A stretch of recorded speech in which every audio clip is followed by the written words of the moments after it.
you're not going to carry on ordinarily with your motion, etc.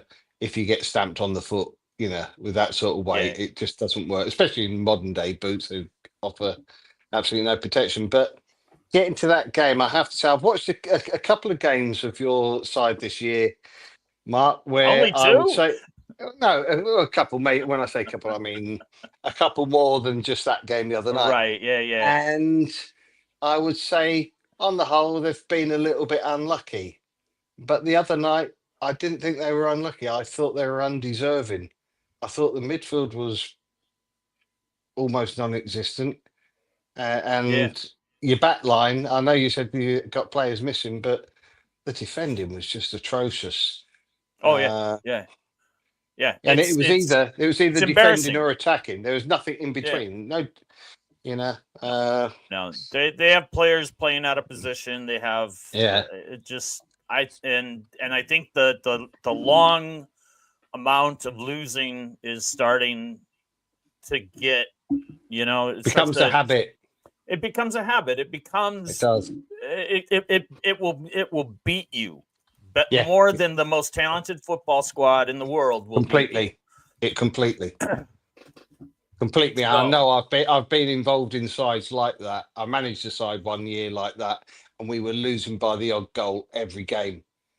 And it's so difficult to change. You can batter teams, but you keep losing, and it's really, really difficult. Wolves were playing quite good football before, but they're not now. No. Well, from that anyway. Do you guys want to talk about the opposite of the bad VAR calls, like who benefits from them?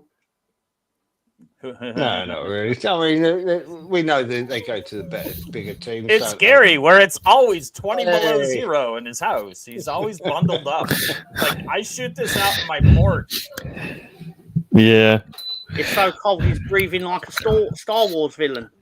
Right.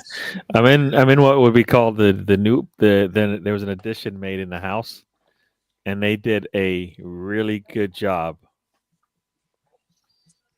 So it doesn't insulate as well as it should. Oh dear. So we don't like.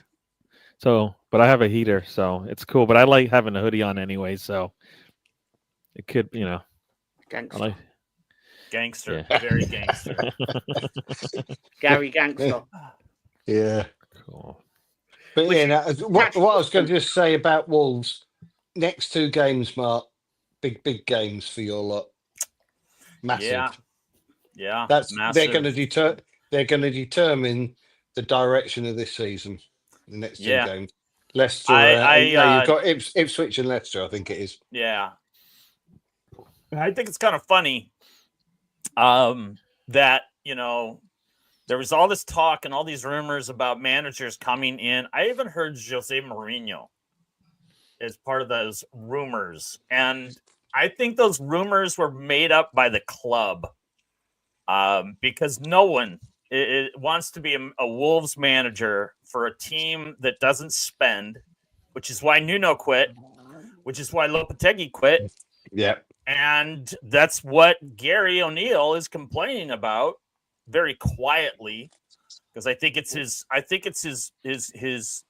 not criticizing the club for spending when you sell two starters and you replace them with no one. Yeah. We didn't need Strand Larson, and that's a loan. That's not really a buy. I think there's an option to buy, and he's super cheap, I guess. I don't really know. But in that job, we sell $100 million worth of players, and we bring in nothing. We Strand Larson and Lamina's brother. Mm-hmm. We're such a small squad to begin with. The thing is, that isn't just a one-off, is it? It's been going on for years. It's been going on for years. I know that, mate. And I'm seriously angry to hear my club, the owners of my club, say, if trophies in Europe is what you aspire to, find another club. And that's out there. That's real. That's real. The chairman said, Jeff Shee said that. I get that. Just what's a fan to do? Yeah. Gary, what do I do? It sounds like you have to wait, but it kind of sucks. You don't want to hear that stuff if you're not striving to Not to from get. the ownership. You're not striving to try to win something, and you're in the wrong business. I mean, yes, I get it. Some people are in it for the money and all of that, but eventually it'll wear on you, and you'll find out it's a waste of your time. You're not going to make you're not making any money if people are like, well, you don't want us, you don't, you don't want to entertain us. All right, the only way to entertain us is give us a chance, give us the illusion that guess what, we are trying to win something here, and every team should be, or else I don't think those footballers are out there going, you know what, we're just gonna do this is entertainment. We're gonna just do just run around, get a sweat on. They're not doing that. I mean, those players want to strive to something. They want to score that goal. They want to make that block. They want to do that save. They want to make that tackle. Right? I mean, that's what I'm seeing from them. They're getting screwed over, and I assume you already said this. Doesn't sound like VAR or referees are helping you out any if they're not giving you the benefit of the doubt, right? Yeah. I mean, you've seen just anything that could go against you does. So I'm gonna pose this question one more time, and we have a new guest who's gonna come on, and he's gonna answer that. He's just so here's the question. Do I still remain a fan of Wolverhampton? I've stuck with them, even though I knew nothing about them. Should I remain a fan? Yes. Can we bring in this gentleman to answer that? There he is. How you doing, James? What's Hello. a guy How's it doing? going? James. What's going on, fellas? Look. Well, my response is, of course you do, man. I mean, come on. You can't switch clubs now. Nah. So that's I it. didn't think so. Yeah. Yeah. No, I mean, I told Lolo the same thing when Lolo came, crying to me about Arsenal. I was like, dude, stick with Arsenal, man. I mean, come on, you've gone with them this far. You might as well just, it's a long road. I mean, you probably won't win shit. I'm just telling you. I mean, I'm being realistic. If you want to see them win something, you probably will never see that unless they get bought out by Arabs or someone. I mean, that's just reality. I mean, otherwise it'll never happen. So you might as well just be realistic, set your sights kind of low, and that's pretty much it. I mean, we'll see what happens with Leeds. I don't want to talk about the fucking Premier League anymore, man. All right. Well, how about your excitement for Leeds United this season? For me, watching you guys sell everyone off that was starters in that Champions League final that you guys unfortunately lost. You guys sold everything. I wish we were in a Champions League final. The championship. Final, pal. I know. You see, Tom, this is me not knowing. Yeah. It fucking sucks. Yeah, but I mean, well, Mark, if the worst comes to the worst, at least you'll probably be on Paramount Plus every Saturday next year. Right. Because the amount of years, I'm sure James can attest, finding a Leeds game on television when you're not in the Premier League is fucking impossible. It's a challenge. It is, and I look every week, and I more times than not don't get to watch. And when I do watch, they tend to be not good that day. Like, who did I watch them play recently? Can you not watch Leeds tomorrow, please? Right, especially tomorrow. Yes. Well, I certainly don't want to watch. Is it okay if I watch them? Because I've seen some good things from them. Is it all right if I watch? Yeah, now Gary. Oh, to be fair to Gary, there is no Premier League games tomorrow morning in American time, so he needs his football fix, and we'll provide that for you, sir. Thank you. But very generally much. speaking, Mark, I'm gonna get someone to cut the cable to your television. But Spawny, man, I told you a long time ago, right, that I really respect the fact that you chose Wolves as your club. I mean, that's fair play to you, man. I mean, look, you're not, like I said, you're never going to see them win shit. They may get relegated, and they may win the championship like we did. But I mean, that's Right. cold. That's cold comfort when you're. I don't know when you support a club. I mean, winning the championship. I mean, I don't give a fuck about that. I mean, you're going to come in second or win the playoffs and still gotten promoted and still be in the Right. situation we are now. That winning the championship doesn't mean fuck all to me. I mean, it's good. I mean, you get promoted automatically. I mean, but you can finish second and do the same thing. So who the fuck cares? Yeah, man. I mean, just stick with them and see what happens. But like I said, just don't plan on winning. Shit. I mean, you're not going to win anything.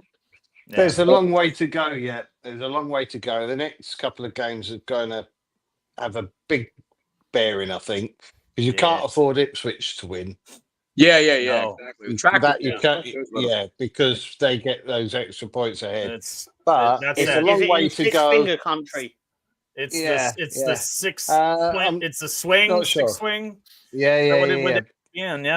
There we But are. The season isn't over. Should not at all. Should you not win those games? But what I will say to you, if you do get relegated next year, you'll enjoy football again.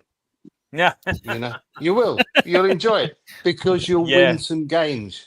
And I'll tell you what, Wolves next year, if they don't get rid of too many players, and that is the big fear if they did get relegated. If they didn't get rid of too many, they'd do really well. They'd do very well. See, I'm still speechless on this, but I'm afraid we're gonna end up selling half the team in January. Cunha could bring in some nice numbers to pad the bottom line at Fosun or whatever the name of that company is. But I don't even know what they keep him till the end of the season. Then we'll take him because we were in the market for him anyway, so we'll have him. Hey, he's a good player. He's an excellent player. There's a lot of people that might be interested in him. So not you lot. Yeah. Why does he want to go to a side that will always finish? Gary wants to buy everybody. You'll never see a footballer that Gary doesn't want Arsenal to buy. In the transfer window period, Gary goes, "No, I want him, and went even a mere sniff of a rumor, and it he should be why didn't we get it? Why didn't we get him? You should have seen that Arsenal lot when they didn't get Mudryk. It was historic. For my a blessing in disguise. It was. Oh no, they did really well out of it, but they didn't know that at the time, and their crying made you all know it. Well, we hear, but the thing is, it's one of those things where when your manager says he wants someone, you figure he's done the work, right? He's done the work, and he does, because we believe he's really meticulous about who he does bring in. So when he does ask for someone, you're like, all right, this must be the one, because he doesn't want some of these other players that we feel are better. But all right. So as you can see on the screen, Lolo has a question for James, and I'm going to let everyone chime in on this, but Lolo's questions is: if you get promoted to the Premier League, do you stick with Fark? Oh, definitely. And I would say yes, because you dance with what brung you. Yeah, I mean, look, I mean, he went with the fucking Canaries before. There's somebody up there in the top right of my screen who basically is like, "You guys are just talking a lot of nonsense." No, I'm not saying they're talking nonsense. No, I said I'm translating for you. David. Everyone's entitled to their opinion, but even if David's wrong. A very short leash. And I mean, that's it. I mean, look. See that right there? That's it. That's the look. Look, you're talking nonsense now. No, short leash. No. So I'm short leash. I'm fucking a good chokehold on him, maybe. Yeah, he's done very well, I have to say. We had this conversation, didn't we, James? Yeah, I mean, he went up with the Canaries before. The Canaries had no budget, man. They had no money to spend. So I mean, I'm curious to see what he could do. What he could do with actual, backing, financial backing. And I mean, I'm just curious, man. I mean, I'm not saying that he's the person who's going to keep us there. I mean, look, I have some very controversial opinions about the last time we were promoted. So, I mean, I think you need somebody who's been in the Premier League before, or at least been or played at the top level at some other league around Europe. Managed at the top level, and then see what happens. But I mean, I think that this is, managing in the Premier League is just a whole different game, and I agree with you. I mean, I think that. I mean, who knows? I mean, who knows what's going to happen with Parka? I mean, we still have a long way to go in our season. I think we're at the same number of points as we were last season at this time. So we're at 41. I think we're at 41 last season. The I mean, I don't know. I mean, but I would say, yeah, give him an opportunity, but a very short leash. If he doesn't, if the team doesn't show any sort of competitiveness, if we're in the relegation zone at Christmas time, then sack him, make a change, but have somebody in place, who's ready to come in. And let's not go with a retread, like a Big Sam or something again. That was a fucking disaster. So let's have somebody in place who can actually do the job. Not that Big Sam. I mean, Big Sam. Look, man, Big Sam revolutionized football. I mean, he was great way back when, but the game has passed him by. The game has caught up. Yeah. Tom, what's your thoughts on Fark and him being with the team next year if you're promoted? Similar ilk to what James has said. I think we've seen him in the Premier League. We've seen him not do well in the Premier League, but we've seen him not set up to even have a chance of doing well in the Premier League. I think we are a club that will actually give him somewhat the funds to actually attempt a survival. And that's the bare minimum he can expect from us. When we first got him, that was the first thing we were all saying. He needs to get us up, and then the real challenge is give him the money to try to do his actual plan. Give him the money to do his plan of what he would have tried with Norwich had they actually given him funds. If we do that, and then he ends up being bottom at Christmas, then fine, fuck it. Go and find Jesse Marsh Mark II or whatever. But then still, in that moment, I'll tell you this about Jesse Marsh. Tell you this. When you sit there and you go, you assume Gary said this, you assume the manager does his homework. We were talking about Arteta. I was like, fucking apply at Jesse Marsh, where he's sitting there and he's brought in Weston and McKennie. And I'm just like, no, I know what that homework was. Where's he from? Where's he from? Nothing against America, obviously, but still, it's like Aronson, American hate's McKennie, coming out. blah, blah, blah. And then coming out. basically, no. I'm not a hateful person, Gary. You love Well, Aronson, I then. tried to finish that sentence without laughing. But in all seriousness, you just knew what you were getting with Jesse, weren't you? Lots of running. Sam Greenwood in central midfield, who incidentally won't be playing tomorrow. It was good old loan rules. Thank you, Football League, for loan rules. Well, I mean, I would say that I'm not going to rehash the whole Marsh era because it didn't end well. No, But I will. put everyone to sleep. But I will say that at the time, it wasn't a terrible hire. When you consider the fact that I think the team, the side needed somebody like that to come in and motivate them. Obviously, we were in a death spiral, and so we needed someone to reverse that. I mean, he came in, and people forget, man, when we lost 4-0 to the Spurs, at Ellen Road. I mean, the team was getting booed off the pitch, as was Bielsa.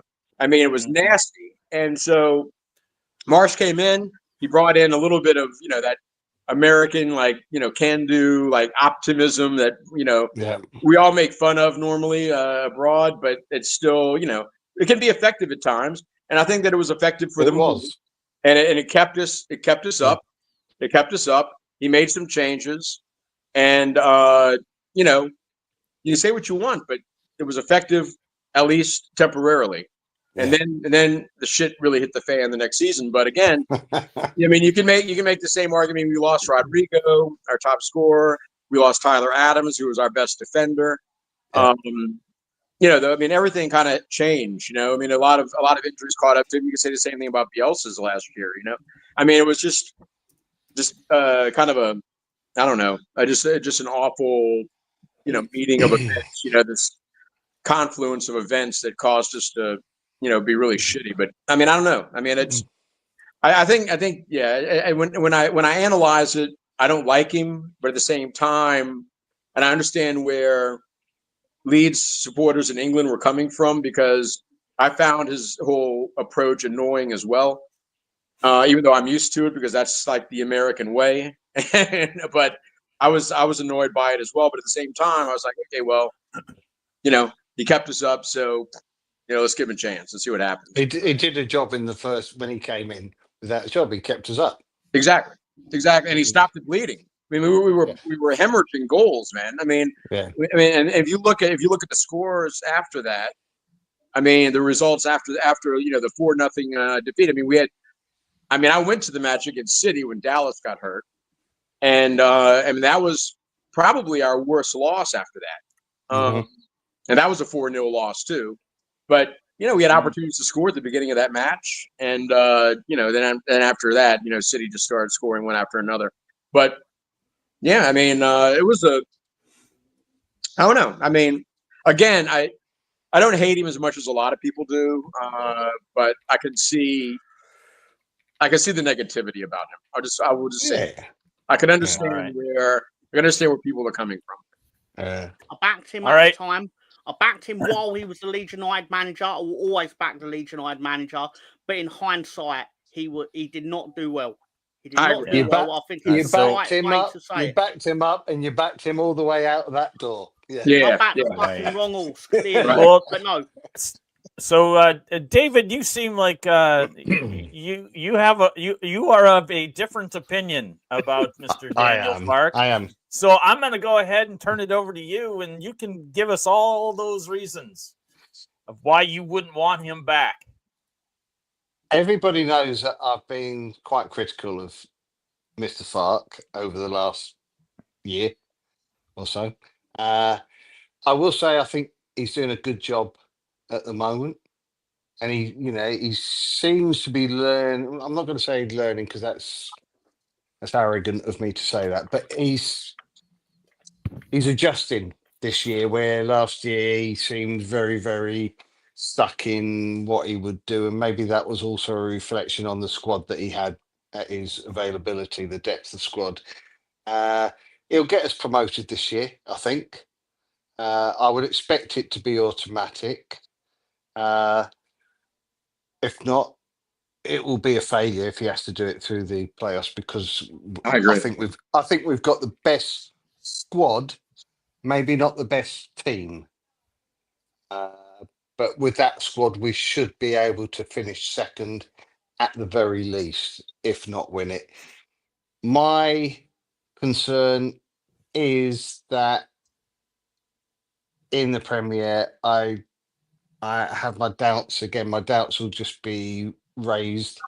If he's backed, then fine, give him a go. I mean, I don't think the 49ers will get rid of him, put it that way. If he gets promoted, I think they will back him with some signings. And to be quite honest, that squad, if we get promoted, I would say they would need at least 6 or 7 new faces in there of a Premier sort of standard. At least 6 or 7. And I wouldn't give him till Christmas. I would give him the first 3 games as gimmies, basically, because there's normally a little bit of a bounce when a team first gets promoted, and then they get found out very quickly. And if we were languishing in the bottom 3 after 10 games, 12 games, get rid. Then don't hang it out until Christmas, I think, because by Christmas it could almost be too late. It's almost too late at that point. Yeah, I can see that. I'm looking. That's partly why we got relegated. I'd agree with that too. We were absolutely behind the 8 ball on changing the manager. We always managed. Wolves fucked us in this way, where basically they went out and got the manager first, and then we ended up getting basically whoever was fucking left. Everyone we asked went, nah, you're actually too far in this relegation battle. Don't fancy that. Yeah, but we also beat Liverpool, didn't we? That was the problem. Yeah, well, we then we also had that comeback against Bournemouth. Remember, we were down, then we scored late. So we had those 2 matches heading into that January, very crucial period. Yeah. And so we didn't feel right. I guess pulling the trigger at that moment, and so we kept Marsh way too long, longer than we should have, for sure. The 49ers invested a lot of money that year. Right. But maybe that's the true. buys just weren't the best buys, you know. Well, we got Well, we got Ruter, man. I mean, remember we got Ruter, and I don't think Jesse ever managed a match with Ruter in the lineup. Yeah, but he wasn't. I mean- I don't think he was up to it that first. He was the wrong player at that time. Yeah. You know. I also don't think that he was Marsh's player. I mean, they did spend.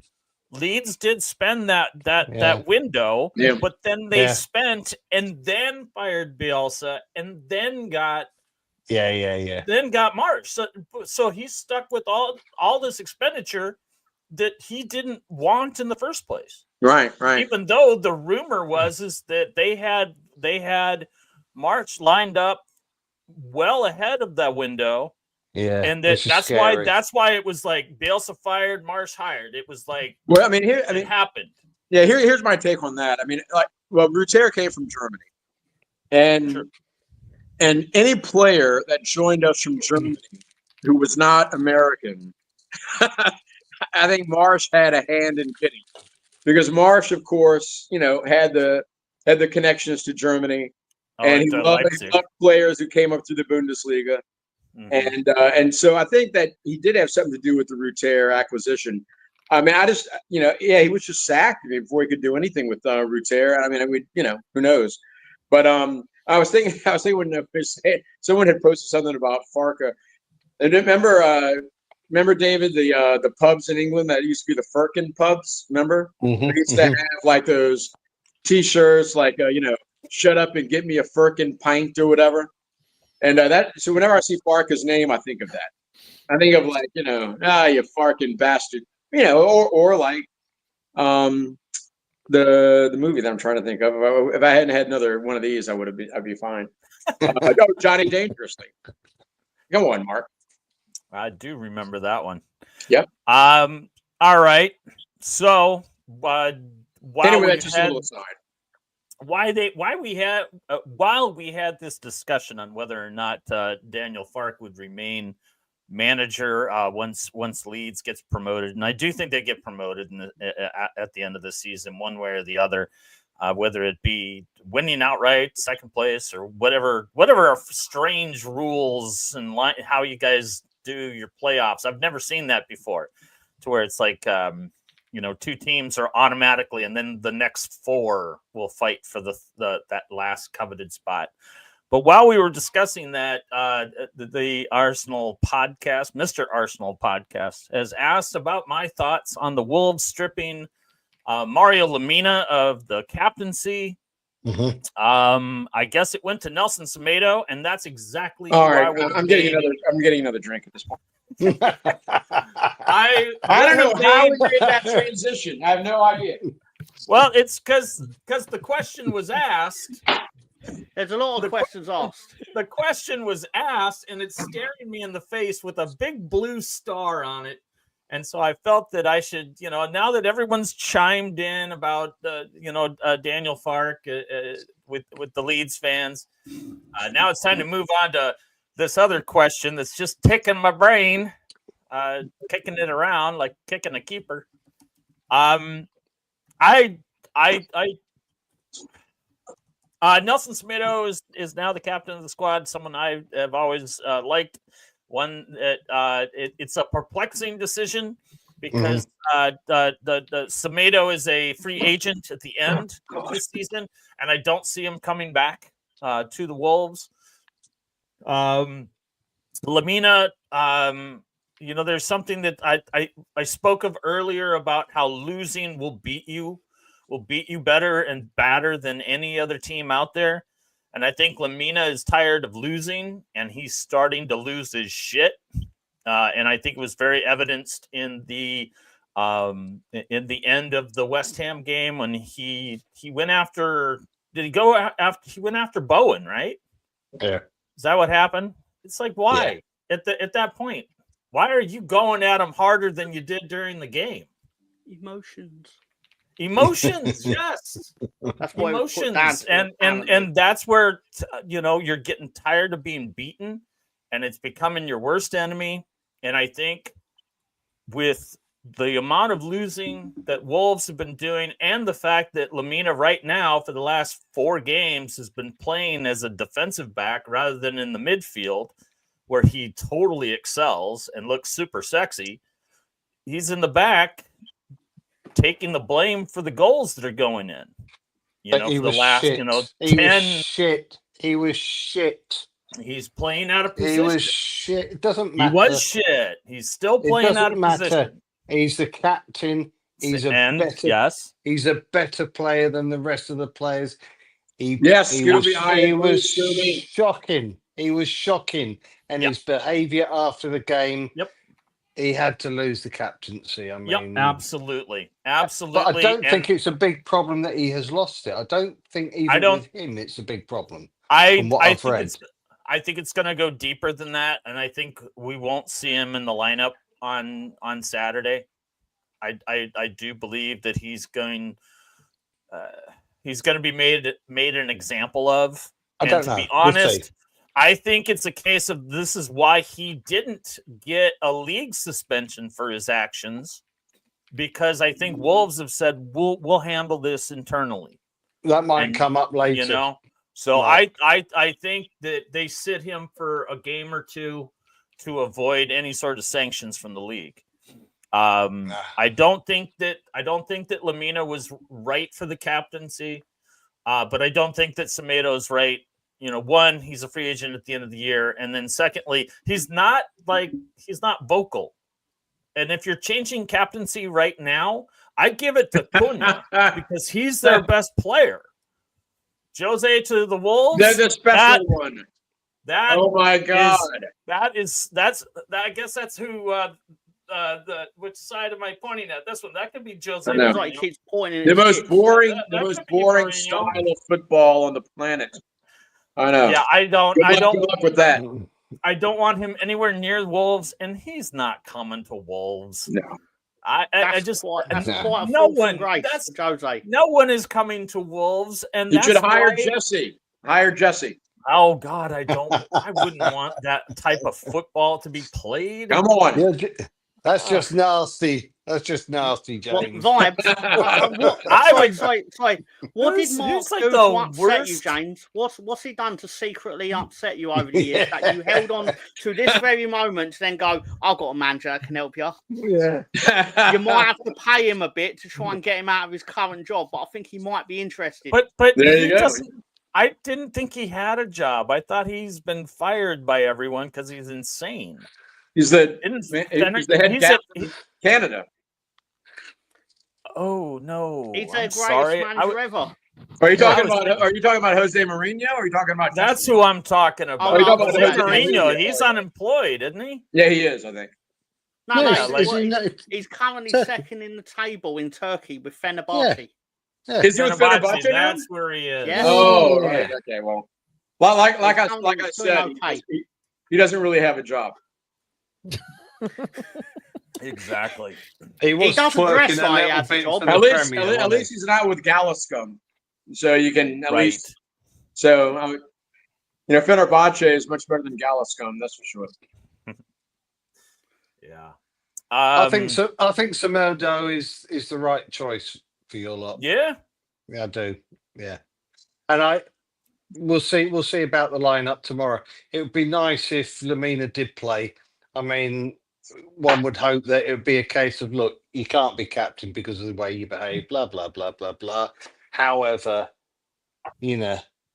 go out there and prove the player that you are. Right. You've not got the pressure of captaincy on you. Just go out and be yourself and maybe even put him, as you say, in the right position and put somebody else in the other position. Right. Help him a little bit. I mean, maybe that's how. And we'll do it, I don't know. We'll see. Or you point him to his contract and go, mate, see how many zeros are on that thing? Why don't you try fucking earning it for once? That don't work these days, unfortunately, John. That's a problem. I just, again, you take 2 starters and you sell them off and you don't replace them. This is what you get. Mm-hmm, mm-hmm. Look, absolutely what you get. If you spent even a fourth you could have gotten somebody that would do a better job than what you've got going on right now, because ain't nobody on that squad interested in playing defense. The only one that really did was the one that everyone was most critical of in the Wolves universe. Everyone, all the chats hated Max Kilman. All the chat said he wasn't worthy of the captaincy. All the chat said, get rid of this bum. Well, guess what? We did. Wolves got rid of Max Kilman to the delight of hundreds of fans, because I don't want to say millions of Wolverhampton fans, because I don't even think there's 20,000 people in Wolverhampton. I have no idea. A good mate of mine was a Wolves supporter. I couldn't believe it. I hear that Wolverhampton is a rather poor city. That's all I really know. And then the crime rate's really high, I guess. But I don't know. It's a real working class place, man. Yeah. That I know. It's legit. It's legit. Where are we? Where are we in this show? We've talked more. I have a question. I have a question though for David and Tom. So what do we do? What do we do with Ampadu when he's fit? I'm not exactly sure, but I know it's not going to be a very nice answer for Mr. Aronson. Oh, you think that he's going to be the one to sit? Ah, interesting. I'm not saying it necessarily will, but I don't think there's any actual harm in going, you know what, Altanaka, you are the greatest footballer I've ever seen this week. Why don't we try you at number 10, sir? Because everything you touch seems to turn to fucking soul, son. Yeah, so, Tanaka-san is badass, man. I'll tell you what I think. I think Ampadu is going to have to play his way back into that side. I think he'll be given time to get himself fully up, match fit. I mean, when he came on the other day, he wasn't up to speed. Right, I agree. I think it's fair to say. Yeah, his first couple of touches were horrible. What is nice is that obviously Tom has rightly said, obviously, that Ampadu won't be a replacement for Aronson, which some fans have said, because they're not the same position. That's absurd. Absolutely. People have said about putting Rothwell further forward. Well, I don't think that would work, because Rothwell likes to charge into spaces. He doesn't work in tight, close spaces. Tanaka could, but would we lose too much of his other attributes, especially where he's breaking up play, because nothing gets past him whatsoever? Of course, Rosie, of course. I think he's better. I think Tanaka's better than Ampadu, quite frankly. That's my take on it.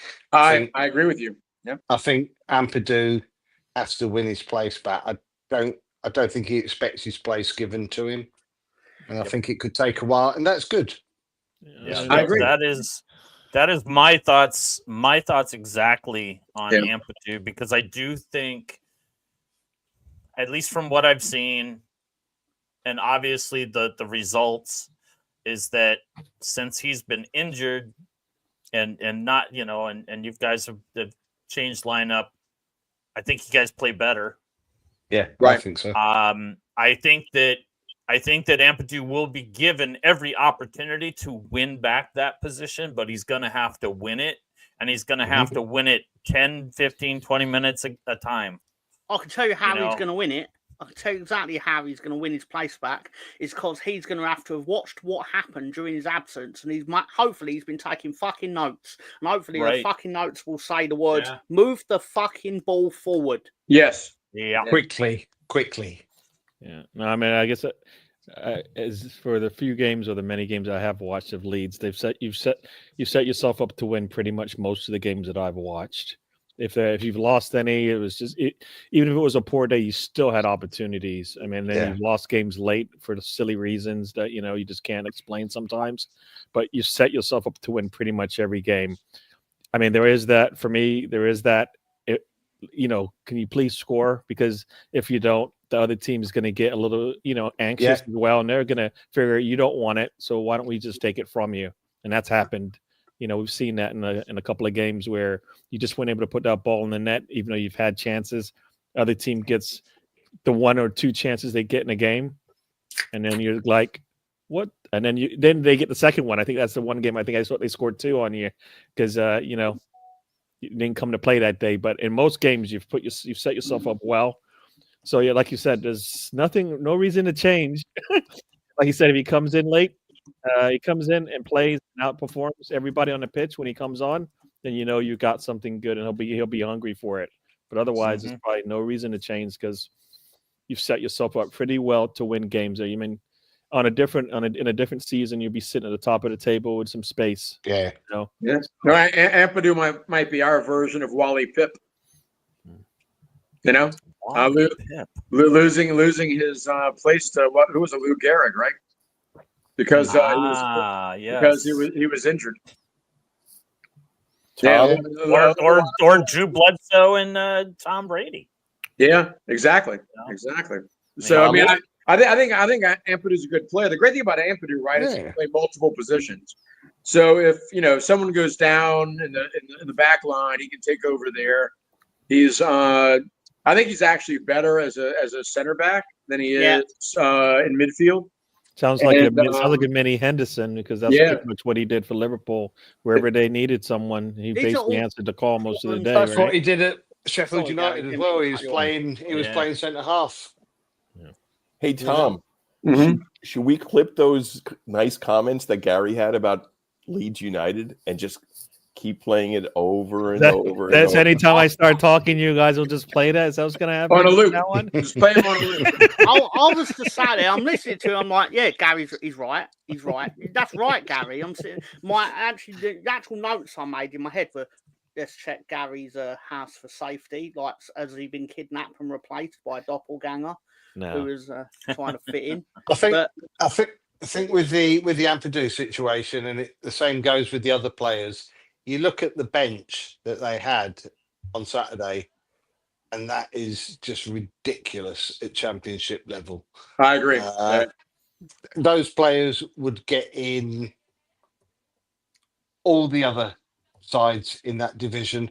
They're getting up to 23. Maybe bar Sheffield United, who I still think they've got a great side. The first 11, 12, 13 players, I think they're very, very good. I would agree with that. Yeah. So as I say, it's going to be as difficult for him to get a place as it is for Solomon to get a place, as it is for Ramazani to get a place. It's competition this year, and it's a great problem that Fark has, and another reason why he's got no excuses for not finishing at least second. Well, the good thing is once the FA starts up again in January, all those guys will get to play. It's just a matter of, and then Farco will get he'll get a look at them again, and he can evaluate them at that point, or reevaluate them at that point. Coming off injuries, long-term injuries. I mean, I don't know. It's a good problem to have, man. It's a really good problem to have, and I think that this side is deeper than last season. Without a doubt. Much better. Yeah. More back. Tanaka-san is he's become my hero, man. Love that guy. Before we go to break, I thought you wouldn't mind me showing you. I went online and I got my father's Christmas present. Now he's a Leeds fan. He's a Leeds fan longer than I've been a Leeds fan, obviously, because he's my father. So that'd be really strange if it was the other way around. You don't know what's going on in that house, so stranger things have happened. Strange things going on in this. I'm afraid to ask. I just realized that for the very first time of doing this show every week and then some, Tom has windows in his apartment. That's Holy a dungeon. I've first never off, known. and second off, I've never seen windows in your apartment, Tom. Look at that. Incredible. There it is. Delicious. He's a massive fan of this man, of course. Like we all are. I think it's safe to say we still are, although we try not to talk about him. because there's It a hurts. big It hurts too much. exactly. It's like you try and back the current manager as such by not going on about your greatest manager, but still, I thought it was quite a nice gift, and I thought I'd show it to you all before I actually hand it over, and it never That's starts fabulous. this show ever again. That is absolutely fabulous. I Love have it, Tom. Love forgotten. I forgot about the bucket. Have y'all You seen know, my? I mean- have you seen my Bielsa Christmas ornament? I bet you it's the same. No, it's not. I'm gonna get one. Hold on. I'm gonna get it. Let's see. Son of a bitch. Who took my bucket? He's like, It's got a different feel. It's What like, I think there's like this clip of like it's during train. Oh my, that is incredible. Oh wow. Okay. Is that serve brilliant. as the star on your tree? It does Is that not. what- It just hangs there. See, I mean, his bottom is kind of stuffed up. So no See? need to sit on a bucket. That is There he is. amazing. That is absolutely amazing. Yeah, I had a friend Um, make. This for me. No shit. Yep. Now, so for all you Leeds fans out there, you'll just have to reach out to James if you want one as well. But I have a feeling that's a one of a kind item.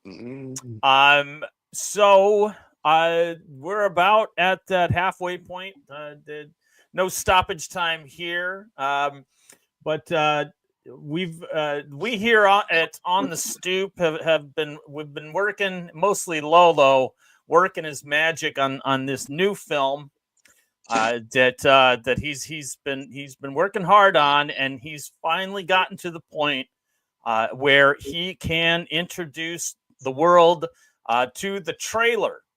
So without further ado, we would like to show you the first trailer from the movie Murder Gun. Roll tape, John. Oh my God.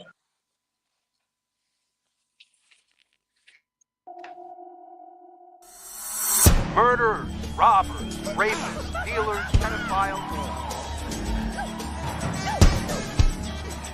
Welcome to the revolution! Justice isn't commerce. Stop it! Stop it! Stop it! Stop it! Stop it! Just stop it! Who the hell is without a helper, and what does she have to do with my sister? Do I look like I need a psychological evaluation? That's not the issue. The issue is why you didn't tell me. I recommend that he be given a psychological evaluation before taking over his next assignment.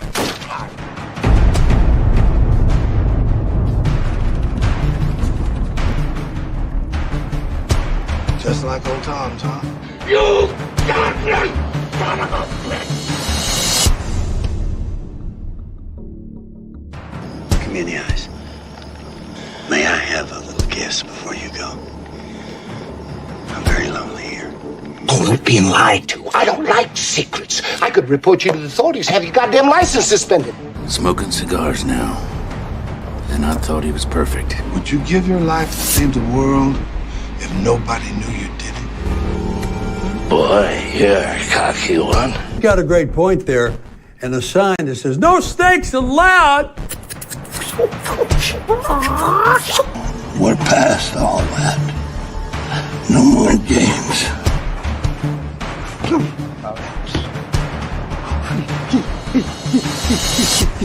Not allowed. The reason I'm still alive is because I wear an invisible helmet. You can't see it, but it's always there.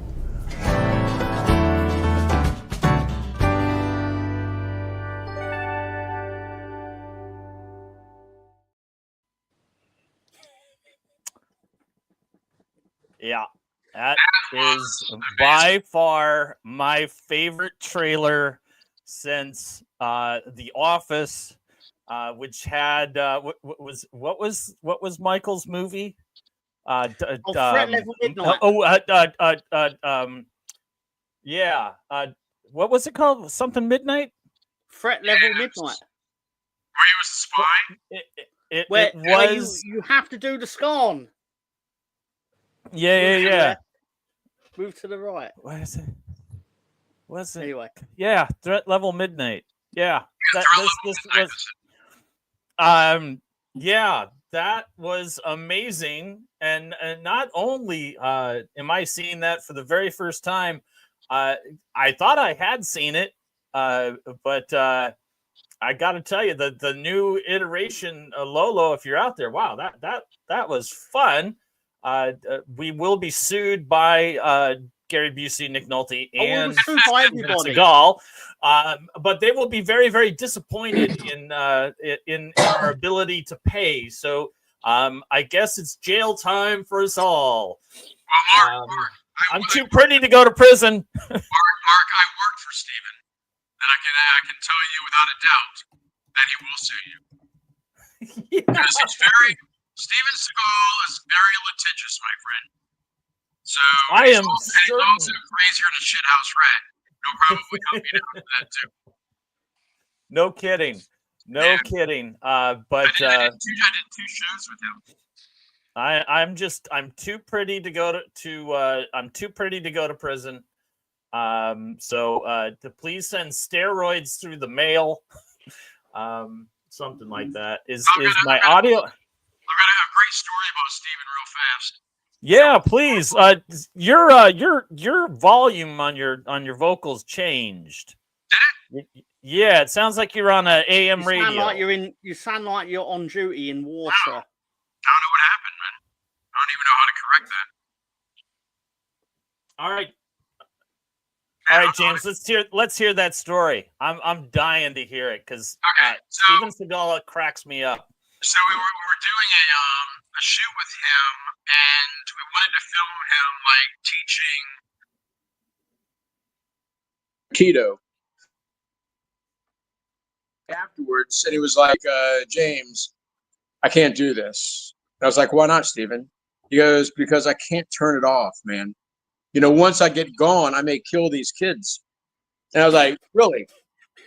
I was like, so you can't, so you're going to kill like 6, 7, 8-year-old kids because you can't turn off your aggro when you're doing a keto? And he goes, no, man, I can't do it. And so we weren't able to get the shot with him. He just walked off the set, and that was it. It was like, all right, move on, next one. And then we did a couple more scenes with him, and it was just the same shit all over again, man. It was nuts. I mean, he's a special. I hear he's like what all the craziness that he allows you to see as far as like, you know, the footage in Russia and the footage in North Korea and all that he allows the world to see, that makes him kind of out to be this kind of nutball. Yeah, is like, yeah, he's that nuts. Yeah, he's that nuts. Well, yeah, I mean, our show was moved from New Orleans actually to Arizona because he had been accused here of basically enslaving his wife, keeping her in a state of servitude. I mean, when he went someplace, she would like undo his shoes for him, take off his socks. I mean, it was really one of the weirder things you've ever seen. It was a very strange situation, but anyway, that was my experience with Steven. Although, at times he could be very charming. You just never knew what you're going to get.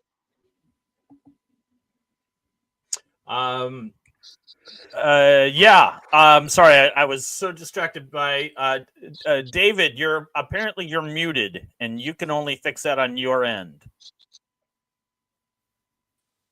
There we go. Now everything's good. Maybe Steven Seagal would like to be a manager for Wolves. Wouldn't that be something? If we're going down, we might as well go down and just embrace the insanity. It's like penalty doesn't get called, and Steven Seagal just comes.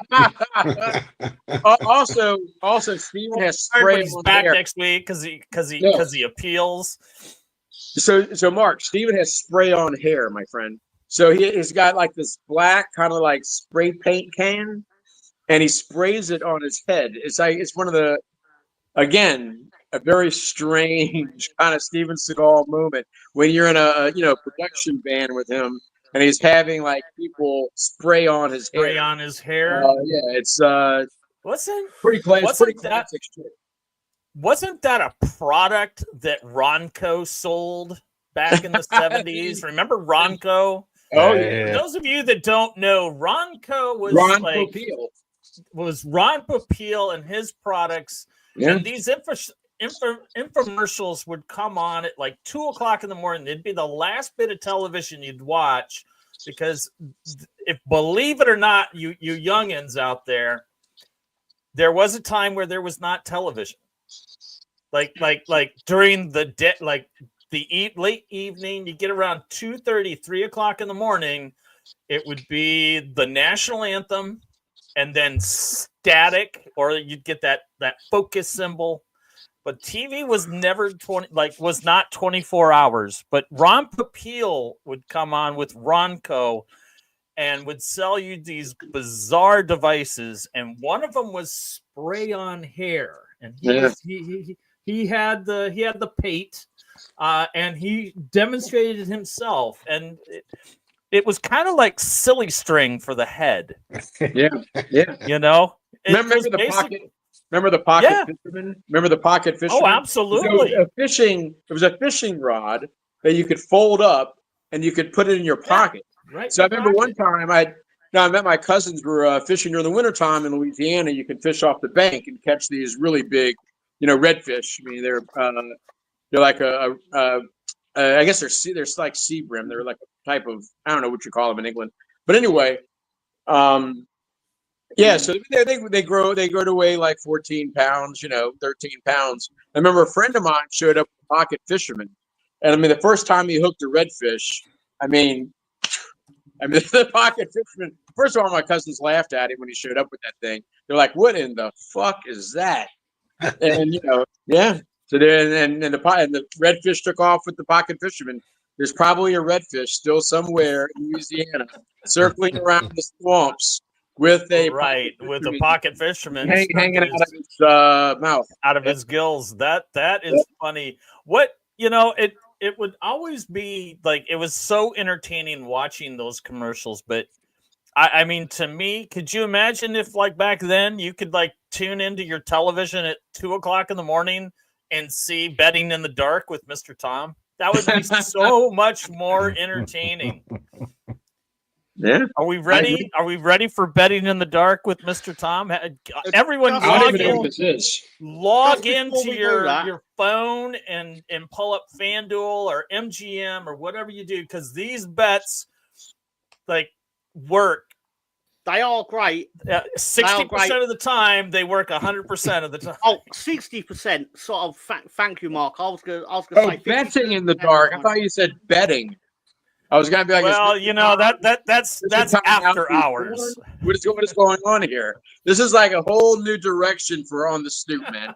I missed out over the course of this year, obviously. Exactly. Of course not, sir. Just before we do that, I just wanted to get off my chest my favourite Steven Seagal thing I ever saw. Well, apart from the time he did the karate display. Sorry, I mean Aikido or Kido, or whatever he called it, display, where basically 8 people fell over him at the same time to make him look like a badass. I watched him do this interview, and this was clearly filmed around the early 2000s, so around the time where he was doing a lot of movies where someone other than him in the cast was black. So he started doing the thing where he basically like sort of tries to sound really cool to their culture. And because of course that's the sort of thing that Steven Seagal would do. And he sat there going, he does his super gravelly, like intense voice, and he's like, "Yeah, guys, me and my karate that I invented goes back for like 2,000 years. America is not even 500 years." And I'm sitting there, I'm watching, I'm really interested. I'm invested in what he's going to say next, because I know it's going to be bollocks. And he's like, "Yeah, so you really need to take stock of your life, because America's basically younger than the karate I invented." I'm like, "But you're younger than America." So, but my favourite bit of it was when he's basically like trying to get really like philosophical and pretentious over it. And I'm saying like, "Motherfucker, you're not from China, you're from Detroit."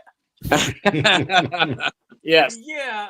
that's it. You know, I gotta say that like that voice that he puts on, you know, whatever, however he talks. I just want it to be like he walks into his trailer with his people and his wife, and he just kind of comes out with this like kind of really Little squeaky nasally, voice. does southern kind of draw, you know, kind of talking like that.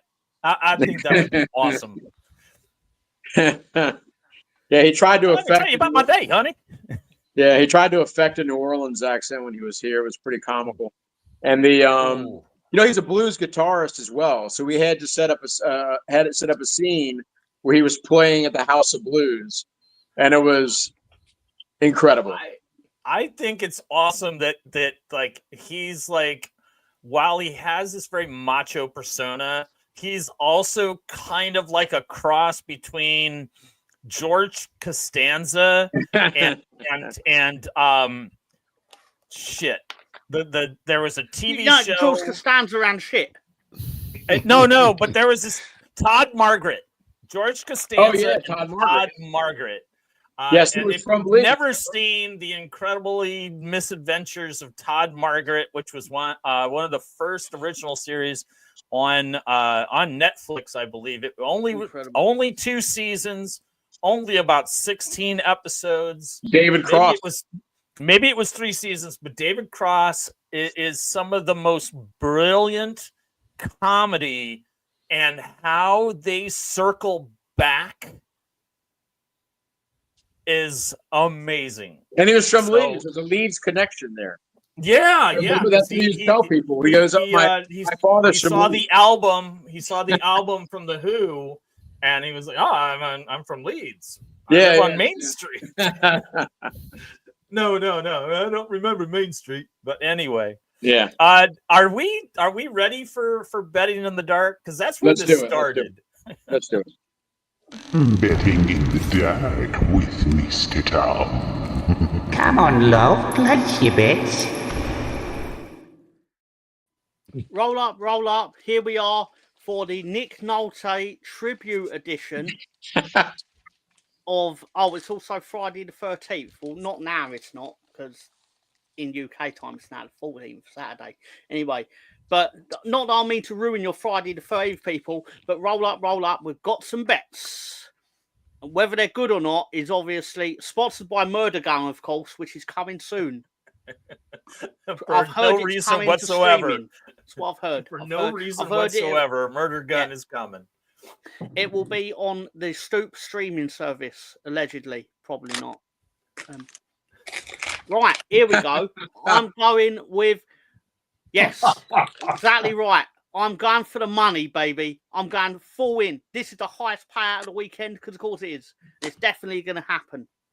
It's going to happen exactly the way I've called it. Dwight Manill's going to score first, because of course he is. Because any week that I say he's going to score first, he doesn't. And then any week that I don't say he's going to score first, he does. But of course that's just the way football works, isn't it? As we say, Mark, that's football.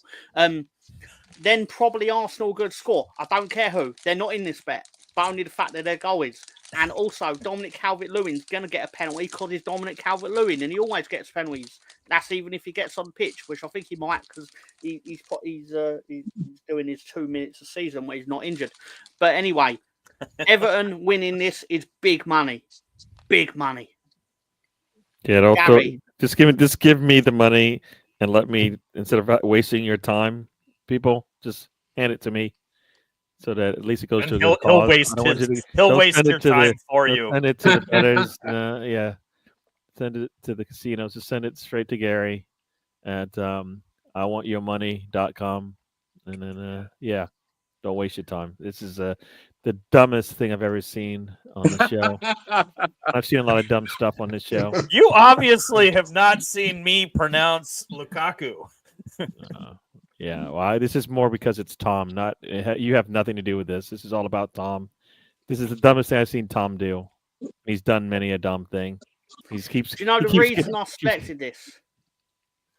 The real reason I selected this, Gary, is obviously it's part of my agenda to obviously wind up Gary, but also it actually pays less. It would have paid even more if I'd have gone with 2-0, but I kind of actually I felt a duty 2-0. to make it somewhat winnable. Right.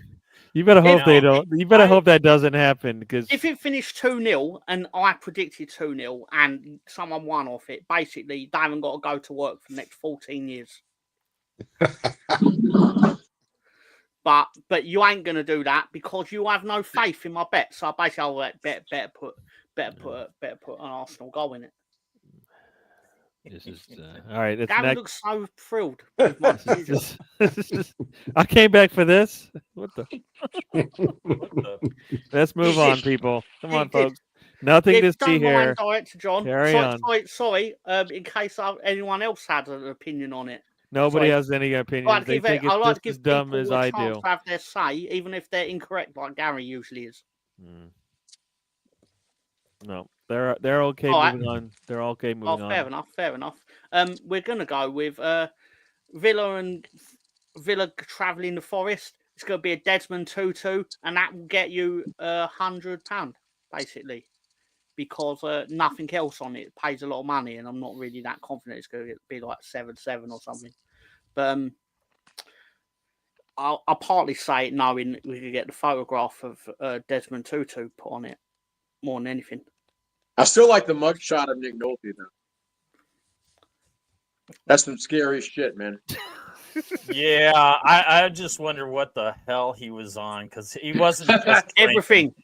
He was on He everything. was not just drinking. That was the Beverly Hills. Here's a drunk Police photo of Nick Nolte, and I'm like, nah, he ain't drunk. that's a 4-day hooker bender he's got. God bless him. God bless him. Look at that. In all seriousness, though, I do think we're going to get Chris Wood on the score sheet because, as we say every week, or as I say every week, it's on fire. Big fuckers in football will never go out of fashion. That man will never play outside the Premier League as long as he can still go, because there will always be a team, no matter how terrible in the Premier League, that are willing to put him up front. Absolutely, man. He's like, what, 6'8"? He's huge. When he played for Leeds, he was about 7'9". That's how it felt anyway. But Burnley's money for Leeds. I mean, we spent Burnley's money on Bielsa, which indirectly means we spent Burnley's money on that what do you call it, garden gnome thing. Anyway, so chain reaction. That's funny how life works. But in all seriousness, John Duran's going to score as well, because that's a very rare Premier League footballer where if he receives the ball 30 yards out, he is not thinking, oh, what's the next pass that my manager's going to give me a spanking for if I don't make? He's like, no, I'm going to put this in the back of the net. Yeah, and I respect that. Yeah, I respect that a lot. That young man is special, and I think I said it the last time I was on the show that that he deserves to be starting. And then someone was talking about how Duran and Watkins need to be on the pitch at the same time, and I'm like, I don't think that works. But apparently it's been tried, just not in like the starting sense. Tom, I got to hand it to you. You get wild and crazy with these bets sometimes. This is not too crazy. I like this one. I like this one a lot. I would put a quid down on this one. Yeah. While we hear on the say again, Mark, I have a question for you. Sure. The better Duran. John Duran, Roberto Duran, or Duran Duran? Well, I am a teenager of the 80s, so I am going to have to go with Duran because there was nothing better than them when they came out in like 1982 when they were made known to America. I think everyone I knew had 7 in the Raggy Tiger. But Roberto Duran could have knocked all those motherfuckers out. But see, I'm a huge boxing fan, and I lost respect when he was getting his ass beat. And then blamed it on a steak. I ate a steak before the fight. You are full of shit, my friend. You are lying, and I see it. You got beat by the better boxer. Yeah. And there's nothing else to be said other than good job, Sugar Ray. But instead, he's like, oh, you know, I ate it. Like he's like from Queens or something. I ate a steak and it just didn't sit well with me. Come on. You know that happened in New Orleans, Mark. I know it happened in New Orleans. The no Moss fight happened in the Super. I watched so much boxing back when I was a kid, man. I absolutely loved it. I lived in Las Vegas at the time. And a lot of the boxers would train at the YMCA because this was before Caesars built their facility. And so they would train at the YMCA, which at the time was like the most advanced like sports equipment, sports facility in Vegas at the time. This is even before Thomas and Mack was built. Yeah. And not to interrupt, but I've been given the duck. Yeah, the so duck. I'm all right. Let's go. Cyril loves the stories, but he also, you know, the duck. I tend to be long-winded, not as long-winded as Lolo, but right. So let me explain this. Obviously, I heard through the grapevine, and as we know, nothing's factual on here. And as soon as I heard from the grapevine, I was like, right, they're no longer 115 FC, they're now 130 FC. Is that fact? Is that fact? I don't know. I don't care. It made a change. It basically, I was getting a bit of carpal tunnel syndrome from typing 115 every week. But so I've changed it. I've gone with them to win 6-3 on Sunday. And before you go, why are you picking them to win 6-3 on Sunday? It's happened before. And basically, if we went by that logic of it never happening again, no one would have ever bet on Newcastle playing Liverpool to have loads of goals in it. So, whatever. Basically, Erling Haaland's going to get 2 of them. De Bruyne's probably get 1 of them. The important thing here is I don't give a shit. Pays a lot of money. Wow. It's a 9-goal thriller. I love it. I don't know. I'd love it if it happened, and I know there's a lot of Arsenal fans in here. A lot of Arsenal fans in here who are basically like, "Oh no, I wouldn't love it if it happened." I'm like, "No, you'd sit there fucking laughing with every fucking goal that went past that bunch of CUNTs." Anyway, sorry, what? or as Lolo called it a few weeks ago, see you next Tuesday. We might have to change that to Thursdays because they're now a Europa League side, don't they? So right. Let's see here. This is one that I would maybe change a little bit, but if indeed 130 FC is going to win this 6-3. I think I'm putting Haaland down as a he's getting the triple. He's getting the hat trick. Obviously the real reason I've gone for like such a high score is because the money in this is obviously you're picking Manchester United, and I'm not going to do that. You could not pay me to pick Manchester United in a football bet. Thank you, Mr. Tom. Thank you. But still, that being said, of course, I have to absolutely do a ridiculous scoreline to even try and get any form of cash out of a bet with 130 FC, even with their 1 win in 10 run, which is astonishing, if we're being honest. Yeah. My favourite part of this, not getting big discussion, Sky Sports in England went around, they basically stood outside the Etihad, which ironically, it just seemed as empty as it did on a match day. But sorry, that's just anyway. They basically going, do you think you'll spend money in January? And they're little old woman outside, like nothing against them personally, obviously, but she's like, I think we've got to. It's like, why have you got to? You've already spent £1 billion on talent, or £2 billion probably. Like, why have you got to go out and buy players in January? Why can't you make something of what you have now? But I still hope they thrash Man United, obviously. Obviously. Man United, but... I just want to just address as they do in the beginning of every football match. On the Stoop has no room for racism. So whoever that was, I see a couple of you've kind of commented on it. Hopefully he's been taken care of, and we don't have to repeat what he said or anything like that. But just know we don't play that way on the Stoop. All right, so. Sorry about that, folks. I'll be making a phone call. James will be making a phone call to Steven Seagal, and he'll make a house call, hopefully. Oh, so you did have him. Exactly. All right. So this bet is lovely, and I know, like, if Lolo and I were still doing that segment that we did that was our watch list. This is definitely on my watch list.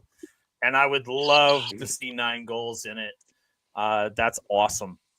Very awesome. It's in the time slot, Mark. That's also partly it.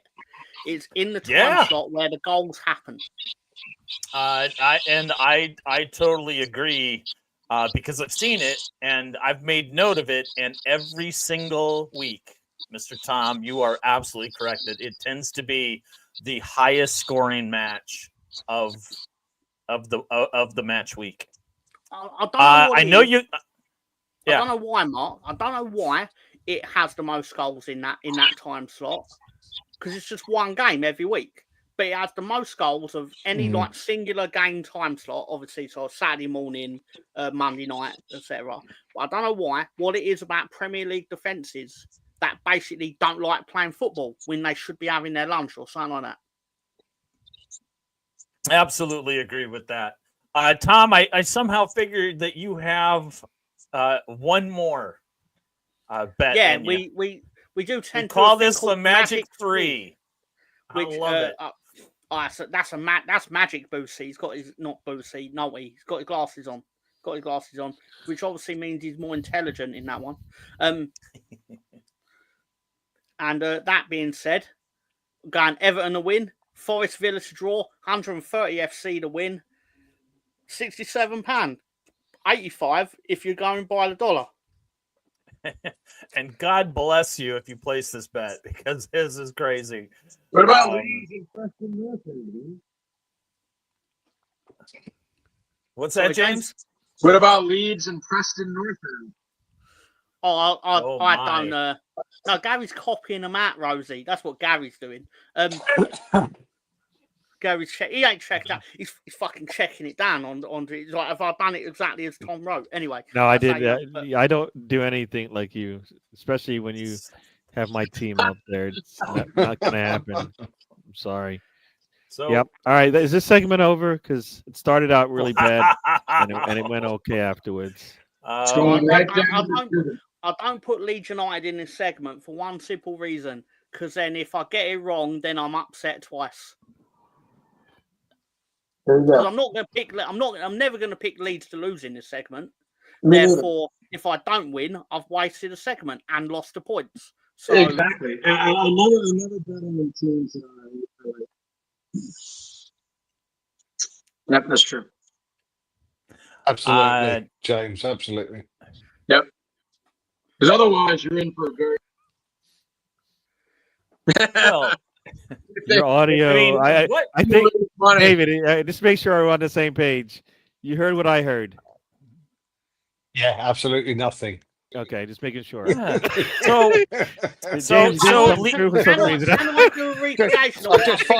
just find it easier to agree. When James's audio goes a bit down, I imagine he's going, fucking hate Man United. fuck.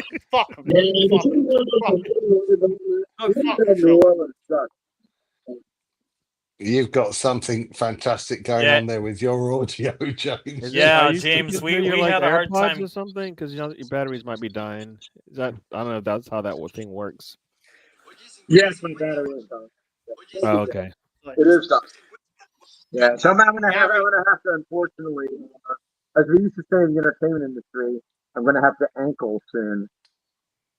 All right. Damn, this has been fun. I was just getting ready to ask the the Leeds Leeds versus Preston End question. You guys get Preston End, who hasn't lost since the beginning of November. They've drawn a billion times. Leeds going to pull this out, or they going to draw with Preston End because that's what they're doing. We need to get them back for last season. We haven't lost in 2 weeks, Yeah. so fuck. 2-0. 2-0 to the Peacocks. Yes. I'm excited because I get to watch the match at 7:30 in the morning. That is what I am going to do. Is I'm going to get up at 7:30 in the morning and watch Leeds on Paramount Plus. So they better win, God damn it, because I don't get to see. No, wait a minute. I've been told by Tom I'm not allowed to watch because the only times I've been able to watch, Leeds ends up losing. Yeah, so you just sleep That's in. not good, man. Just sleep in. Sleep in. Who was it that they lost recently too that I saw? Was it Sunder? I don't think they want to talk about the losses. Was it Middleborough? No, they don't want to talk about the losses. Oh no, the Middlesbrough game's fantastic. Millscum. You can watch it on a 5-minute delay, Mark. How's that? Yeah. Yeah, but then you guys chime in and spoil it for me. Because you'll be watching. Just cut us off. Just No, mute I'll tell us. you what happens. If it starts But I get so lonely without you. TV guy. Nah. But 2-0 no, to the Mighty Whites tomorrow. Mark it down. All in all right. seriousness, football is for everyone, but not Mark tomorrow while Leeds are playing. So during the football tomorrow morning in the UK, please fuck off. Basically, the nicest way to put it. Because I want the points. I want the points. I'm very superstitious, and as soon as you said it, I ain't joking. I'm not joking. I really believe This is a hard game, I reckon, for us. I do. I think so too. Every away game is a hard game for us. No, but they've done really well lately as well. It's going to be very negative, I think. With very negative wins. Yeah. Well, we should win it. Like it. We should basically, win it. if we want automatic promotion, we need to win it. Right. Don't get me wrong.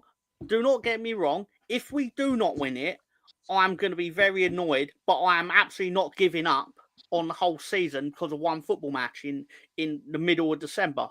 But I'll sort of button down on the fact that I don't want him leading us in the Premier next year if he can't beat Preston away. Yeah, and I assume you want the two teams behind you to draw, so you can extend your lead, right? Because that's the best thing for you because they're playing teams right in the top 8 anyway. So top 10. So the draw is going to be the best for Burnley and Sunderland. Huh? In this league, the draws will kill you. Yeah. I know this will sound really absurd. What I'm about to say will sound really stupid, but if you lose one game and then win the next game, you have done better than if you get 2 draws. Yeah. Yep. Exactly. Who do the Blunts play this weekend? Plymouth. Plymouth? Yeah, Plymouth. That's 3 points. Exactly. Yeah. Would be nice if Rooney's team could try for once, I suppose, but they don't. That granny shagging bastard. They don't. I just don't understand why. If you stay a point behind and you still got goal difference, that's a good place to be, right? Yeah, technically, although legally we're not, essentially 4 points in front of Burnley because of the goal difference. But it can overturn because Burnley score like 10 goals in like the 9 goals in the first 2 weeks of the season. They did, yeah. And then they've barely scored since. Yeah, they've been they getting away with 1-0 wins, haven't they? And then had their pants pulled down a couple of times when they've not scored. They lost a lot of players, Yeah. Yeah. I mean, for sure. Regular viewers to the show will know I'm not a Derby County fan by any means. What fan are you outside of Leeds, Mr. Tom? It's just one team in my life, Gary. One team. What do you say to the other teams, Mr. Tom? No, go fuck yourselves, obviously. So you don't have a mistress club? I know David does. Yeah, I have a couple. Yeah. Who do you have, David? I have at best a team where they're no threat to Leeds, so it's never ever gonna come back. Like when you hear like in the 90s when I was sort of first into football, like a few years, and it'd be like, oh, Las Palmas have got promoted and they're not very good, but they've actually got promoted. I'm like, oh, I'll check out their results, and then I find a new one. Like there's another shit team in Italy that gets promoted, and I'm like, oh, I'll check out for them because they sound like a nice holiday destination or something like that. Or like get these stories like, or like when Leicester started doing well in the Premier League, I was like, oh, that's pretty cool. And like you rooted for them more out of the fact that you got sick of the other 6 teams doing well. Right. But generally speaking, if any of those teams, like the Wrexham story is a nice story, but I don't want them to get promoted because I don't want to have the shame of basically we were once in the Premier League and now we're playing Wrexham. The only place I want to play Wrexham is in the Premier League or in a cup game that we thrash them in. Right. Because they need to fuck themselves too. He was a very nice young man. I bet. I'm sure they are all very nice, but there is nothing more contrived than Wrexham. They will get where they need to get, and they will get there quickly. But because there is big money behind the scenes of that team, because that TV show is wildly successful, and the only way it ends is them being promoted to the Premiership. Yeah, and I agree. For that very reason, I can't stand them. I watched one Wrexham game at about the 60-some-odd minute. The referee out of nowhere stops play and gives the team that Wrexham is playing a red card. The announcers are like, he's getting a red. Let's see what that was for. They couldn't find any footage. And not only that, they basically didn't show anything that player may have done to warrant his red card. But just out of nowhere, got a red card. And that to me was just like, yeah, the fix is in. Wrexham I watched the first season. I watched the first season of the show because Wrexham had Leeds connections. Yeah, the director of football. It's a good show. And also, I think they had I forget the Leeds player who played for them. But yeah, I mean, so I watched it because of the Leeds connections, and then after that, everyone was gone. I was like, fuck that. Yeah. So I mean, I watched a few of the first season. The oldest ground. Wildly entertaining. Such a fun show. But no, as a squad, that's fraud as far as I'm concerned. I think the race course ground is the oldest ground in the UK, I think. Okay. So it's been around for a while. What's your thoughts on the matter? You looking at me funny. Who's that? They are a what do you call it? FA. You know what's happening in Man City now. That is in Wrexham's future, based on what they've spent since the owners are in. Yeah, but it doesn't apply to them down there, does it? That's the trouble. No, but it will win it in the Premier League or even in the Championship. In the Championship, it's going to make a big difference. Yeah. I mean, just like I was just surprised by TikTok sponsors Wrexham. That's one of their jersey sponsors. You know, Reynolds, the tequila or vodka or gin company sponsors Wrexham, Aviation. which I thought aviation. I thought that was illegal. I didn't think that you could have I didn't think you could have your own company sponsor your football club. No, you can. That was illegal. You can, but it's the same with Man City. They essentially sponsor themselves. But that's part of what the charges were. Basically, they were inflating what the actual sponsorship was worth. Sure. Above market rate. Yeah, Gotcha, basically they were gotcha. giving themselves the amount of money they needed to buy whatever they wanted, which is actually not the purpose of this, realistically. Right. I mean, it is the purpose of it, but teams they basically aren't going to buy a player because of the sponsorship money. Is essentially what made it really dodgy. So, how comes you're getting paid the amount of money that you need to buy Jeremy Doku or whoever it is? That's literally not what happened. That's the spirit of what happened. Like Leeds, obviously, you've got a big sponsorship deal for the championship off of Red Bull. But we're no way actually going to be able to buy a player of getting you to the Premier League caliber off of the sponsorship alone. Because that's serious money. No. And if it happens to Rex, basically, when Wrexham turn around next year and go, oh, we've got a 10 million sponsorship deal, they're going to go, based on fucking what? Is essentially what's going to get asked. Yeah, I agree. All right, so we got 15 minutes. James, I know doesn't care about Premier League, but we have to address the Premier League at some point. We have about 15 minutes left, and we can. The phone is dying. It's a great time to say goodbye. So I'll see you. Once you start talking about Leeds, I check out, man. You know that. So all right, James. Thank you for joining us. It's been a real treat. It had that feel of the olden days. Yes, just like, oh, James is on. Cool. Yeah, I was very, very excited when I learned of this news. But then when you came on, it was just like it just felt like I just did a show with you a week ago. It was very, very nice.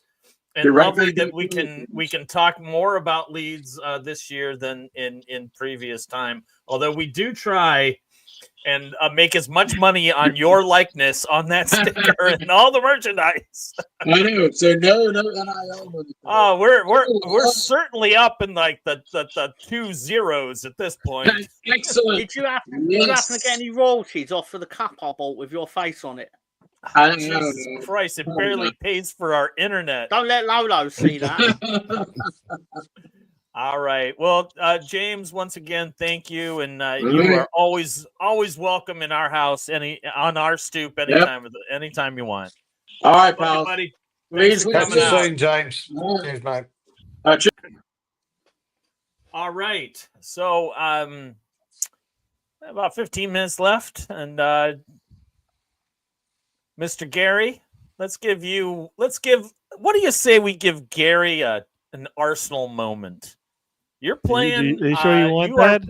Absolutely want that. Absolutely. Okay, look at David's face. It's like this is nonsense.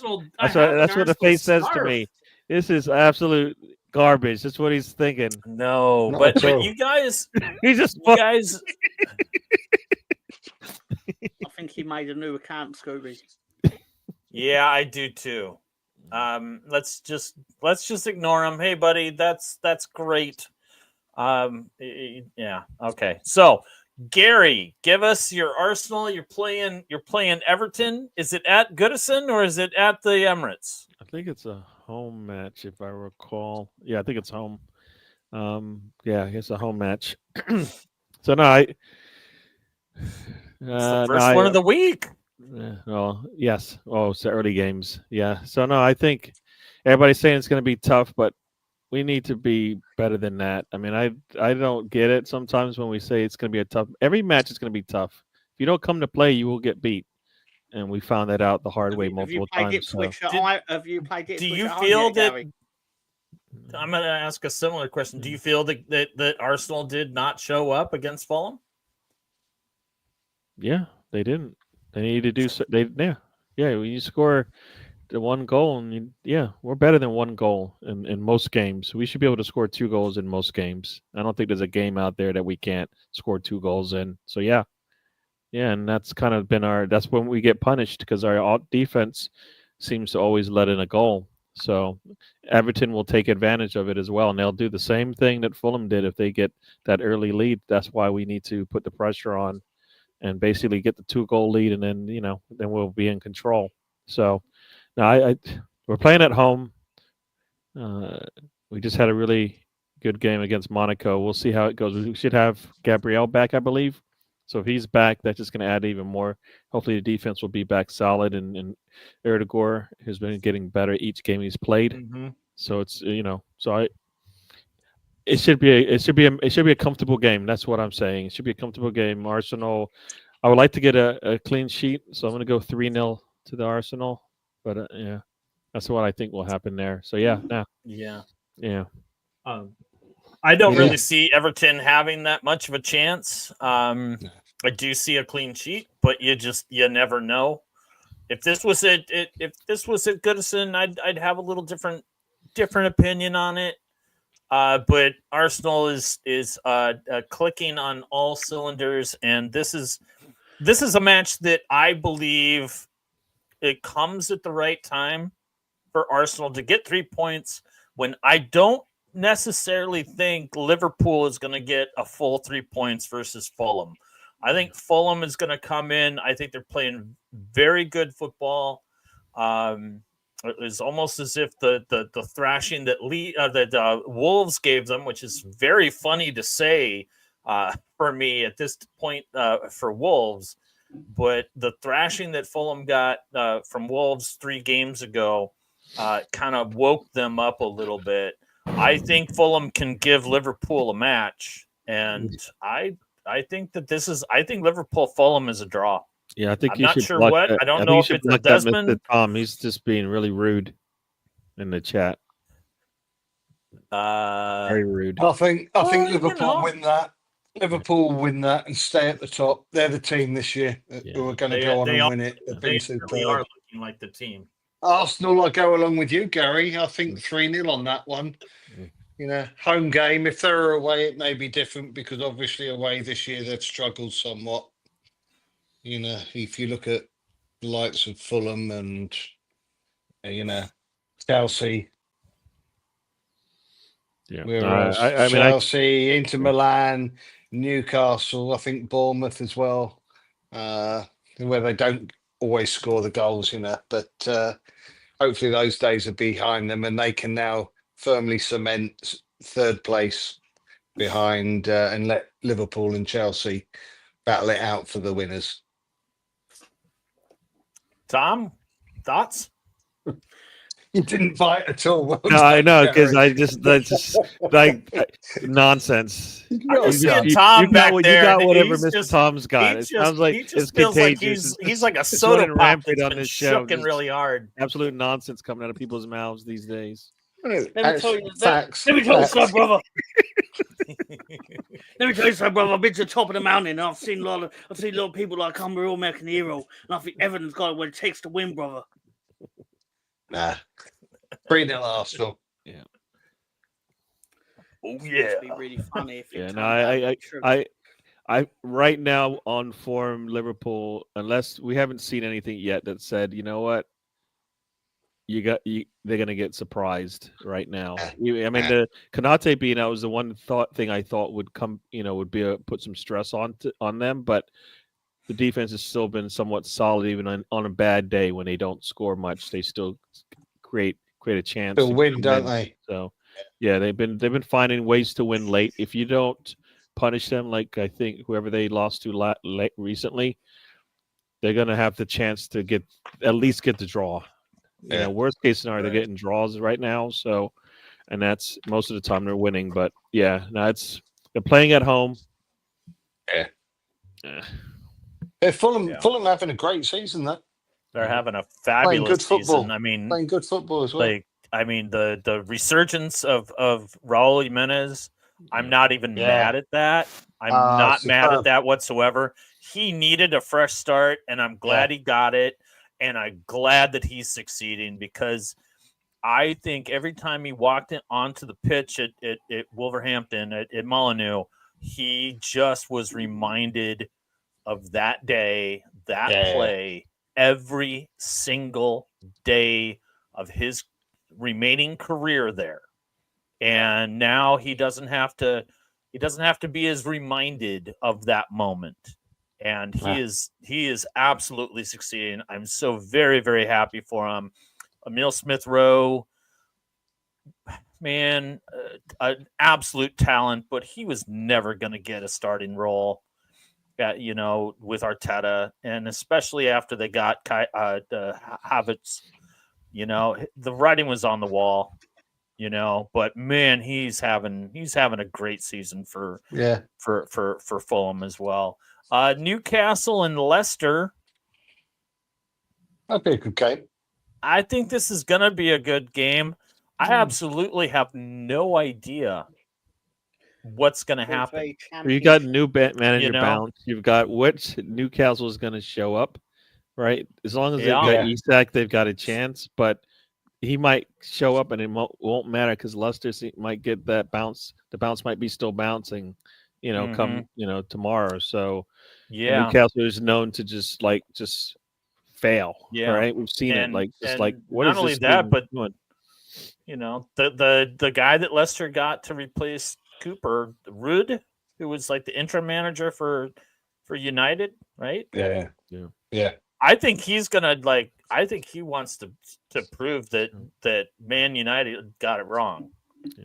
He hasn't lost yet, right? Since he has not lost yet. He's been managing this season. They were lucky last week, though. Yeah, I agree. I know, but I mean, he managed like 4 or 5 games for Manchester United. Oh no, for Man United, you're right. Yeah. I mean, this year as a manager, he hasn't lost so far. So I think the Leicester would actually have more chance of winning if Ruud van Nistelrooy played as a striker for them than actually if he managed them.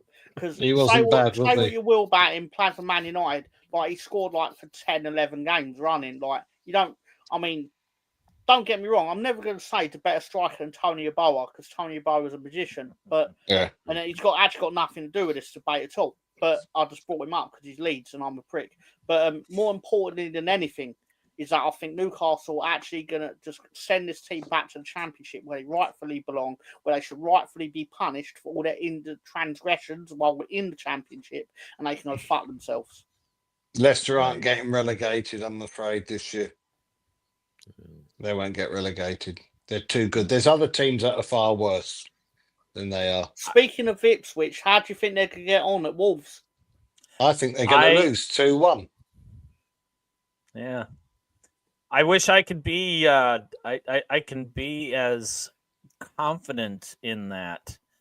I've been watching a little bit of Ipswich at the psychically urging of Mr. Tom, because Mr. Tom almost every week is Ipswich is going to run out the season and win the league or go to Europe or do these things.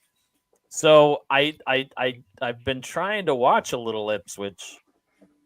I just don't know if I could watch them against Wolves. It's just Wolves. The product. No, you have to watch them against Wolves. That's the game I'm watching tomorrow. You're watching Wolves, and they're playing Wolves, so you're watching the game. That be incredible. Can't do it anymore, Gary. I can't. I just can't anymore. I'm not kidding. I'm not kidding. It's just it is changing me on such a biological level, on such a mental level to watch just the last 3 weeks when I've been touting, the Wolves are gonna, and they haven't, and it's been very, very painful to watch, especially just how we lose these matches in just the most improbable ways that I've never seen a team lose this way before. I've never seen a team give up 3 penalties, let alone 2 of them from the goalkeeper. I've never seen I've never seen. Well, I think I have seen, because there was somebody on West Ham that used to give up a lot of own goals, and I think that was Dawson. Oh, wait a minute, Dawson's on our team now. So, yeah, he's good for those own goals. But 2 of them in one match, 10 minutes apart, that just didn't seem right.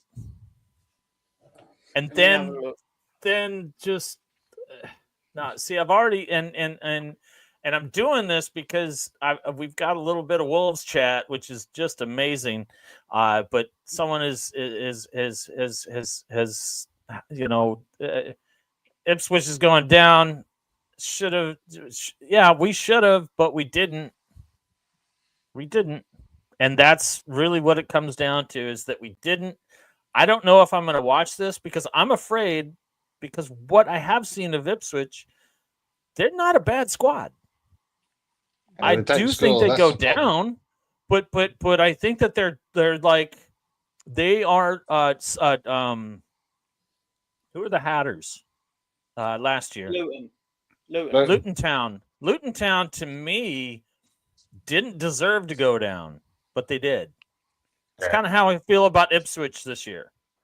They're gonna go down. I don't think they deserve to go down. I do think they walk into Molineux, because right now that team is not in a good headspace. I don't think Wolves both teams win are coming in on 3-game losing streak, so it's not like, yeah, they most certainly are. So But you know what? I think Ipswich is going to feel a little bit better about their losing streak than what Wolves have. Losing to West Ham, Everton, and Bournemouth. No, especially after what they showed to Fulham. It just baffles me. Gentlemen and everyone. Please. Just going to randomly ask this. Don't expect anyone to know it, because spoiler, I wouldn't know the answer to this. How many players have scored 2 own goals in a Premier League match? So obviously, since 1992, how many players have actually scored 2 own goals in a singular Premier League contest? I'm going to go with 3. More. This Really? includes Dawson. So 4. More. Jesus. Mr. POTUS 5000 says 7. 4. Stephanie says 5. Or Stefan. Yeah, basically, the list is in 1999, Jamie Carragher got 2 own goals against Manchester United for Liverpool. Michael Proctor got 2 own goals in 2003 for Sunderland against Charlton. Jonathan Waters in 2013 for Stoke against Chelsea in a 4-0 defeat. And Wout Faes from Leicester in 2022 in their 2-1 defeat at Liverpool. And obviously Craig Dawson basically became Everton's joint. I think I watched that match when Faes did that. I don't rate him. I don't rate him at all. Nah. But I can't rate any Wolves defender right now outside of Semedo, and he's more of a winger, so the way he plays, I mean, he's always up to pitch. So keep that one in your back pocket if you want to dazzle the trivia people. Well, if you just want to make people think, oh, how'd you know that? Well, I know it because the internet. Because I've Googled most own goals. Mr. Tom told me. That's all I tell people. People ask all the time. It's like, where did you get that money? I'm like, well, Mr. Tom. Yeah. Everything I answer is from here forward will be Mr. Tom, and people will just be baffled. And I'll be like, well, you should watch our show. Funny. You'll understand. And then comes up in a lot of conversations like that, and they're really positive, to be fair, because Gary uses it a lot, and it's usually followed by, I hate that prick. But you ain't lying. I earn it. Who do we got? And so just finishing up the Saturday the 14th, which was a terrible, terrible movie. We've got Nottingham Forest, who were decently in form until they ran into Arsenal, versus a certainly not in form Aston Villa. Who wins this one? Is Forest for real? Are they worthy of being, like, what are they, top 6? Yep. This is 5 versus 6. They could go 4th, isn't it? Yeah. I mean, City's certainly not doing anything until they get to their January surprise and run the table from Boxing Day on. It's so not happening this year. This table makes me so happy. Seeing them on the same number of wins, the same draws, the same losses, and 1 goal between them makes me feel very pleased that I picked 2-2. Yeah. Yeah. Draw written all over it. Absolutely. Steph, I'd type that. Should be entertaining with all the goals and stuff. So yeah. I think this is a draw. And I also think it's going to be a very frustrating match for both teams. That's just my thought on the matter. I'm going with 1-1. I wouldn't even give a Desmond on this. It has always the potential, but I just this to me is this is one will be watching, but I'll be watching it because I feel like I'm forced to. We should have a Desmond counter to see how many games in a season actually are Desmonds. I'm going 3-3. I'm going 3-3. Forest in the last 4 games. In the last 4 games that Forest has played, a team has scored 3 goals. So I'm going to. Oh wow! Okay. Okay. I like that I'm going to observation. go with that trend that another team will score 3 goals, but in this case it'll be two teams scoring 3 goals. Gary's convincing me my own bet's probably going to be wrong. And I can't really debate it. I want him to be right purely because he's paying more exactly. money. That's the case. Please. All right, moving on. We'll go to Brighton and Crystal Palace kicking off Sunday's action. This is an important game for everybody below them. Big game for you this month. I will totally watch this match because I don't know who is going to show up. Like Crystal Palace can show up. Yeah. And also not show up as their record would show. Just think about it. Think about this. Crystal Palace plays Brighton, and then they follow that up next week with Arsenal. So that could be back-to-back losses for them. And teams in the 18th and 19th will have a chance. But I see this as I see Crystal Palace getting up for this, and I see Brighton. I don't know who to expect is going to show. Some days they're brilliant, other days they're terrible. Football. Crystal Palace and Brighton? Yes, it's a tenuous rivalry in football. I it purely because they're on the other ends of a motorway.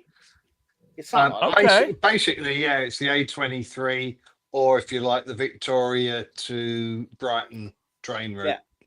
Yeah. Okay. Yeah. So really, there's actually no real reason they'd be rivals, but they've gone fucking hate them being at the end of the train line. They're tasty affairs. They're always tasty affairs. That's true. And whoever's lowest in the table out of them tends to do better. And I have no factual basis on that, but it feels like it's true. Well, it just seems like every time I count Crystal Palace out, they pull out like a decent victory or a decent draw. Brighton, every time I think they're going to win, they disappoint. It's like, Brighton's playing very, very, very well, and then they don't. They started off very well, didn't they? And they've just they do every year. Yeah, now they're just like doing what they do, sort of thing. Right, exactly. Yeah. Gary, any thoughts on Brighton Crystal Palace? Yeah, no, like I said, this will be an interesting game. Crystal Palace will want to win this one because if they're looking ahead to the next match, they're gonna probably go, you know what, this is probably the one I can get. I might be able to get something out of this one. So they have you need to build a gap. Gary in smack talk mode is one of the most beautiful things because what Gary's trying to be really polite about saying is they need the points down because they're not going to get them next week, brother. Well, they better not. They better. Yeah, I guess I am saying that. I am saying that. You got me. Right. You got me. Now, and Brighton has been up and down in parts this season too, so this could be an entertaining game. If they don't watch out because they've looked good, and then they haven't looked good. So this could be an up and down game for Brighton if they don't show up. But I think I'm adjusting my Brighton Crystal Palace bet with a Danny Welbeck goal. I think he scores in this one. Is anyone this brings us who played for the other? This one brings us to the time where we talk about the least exciting, at least for me, the least exciting Manchester derby since I've been watching These have always been good, man. Has always been, City is going to take it, and I think I think the Stoop did like a 20-second show once on the Manchester Derby when United won. I don't even see anything that is appealing in this. I know that That's why Mr. Tom this is gonna be a chaos game just because of that. I know Mr. Tom is said like 9 goals being scored in this game. I would love it, but I think this, like, when I really put my honest thoughts about it, I think of James and Lolo and his Lolo's brother-in-law Johnny, that the earth is just going to open up and swallow the stadium and swallow both teams, because I swear to God, I can't. I think I'm doing laundry. I don't know what I'm doing during this match. Well, I know you're secretly wishing that 90,000 people die. Apparently. Oh no, they would be spared. Earthquake. They would magically be spared. I can't really promise that. Well, magically, Mark, when it happens, happens, the dark Mark, arts that we always talk about. All live. You will all live. Except for those 22 players and their manager and their benches and all the coaching. So many people will die. I genuinely think when people have such expectations on a game, that's when you actually get the goals in the game. Because a lot of these matches between the big six, outside of the 4:30 time zone specifically, so if they get played at like 2 o'clock in the afternoon or whatever, no one has any expectation of them. You sit and go, it's going to be amazing. It's going to be the best football match ever. 2 of the best teams in the league. Oh, well, one of them's Man United, so that's a lie. Right. But then it plays out as a draw because you've overhyped it. So anything less is disappointment. Whereas I think this is going to be the opposite, because Mark has basically said what a lot of people are thinking. What a lot of people are thinking is basically like, one's only won 1 in 10 and the other's Manchester United. Therefore, it's going to be shit. Right. That's essentially what you're saying, Mark, in my opinion. It is almost exactly what I'm saying.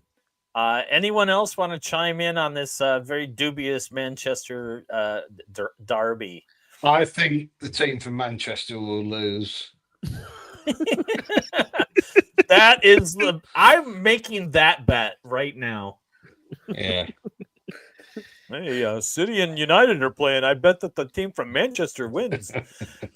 When my nephew makes that sort of joke, I get angry at myself because it's like I'm supposed to laugh at it, but he's done it for the last 4 years. Right, I'm gonna be like, you fucking little shit, you fucking shit comedy. Anyway, sorry, what? Right. I want madness. So I want like high scoring. Like everybody thinks, that it's gonna be boring. Like think about when they're good teams, right? That's when you get that 1-1 draw.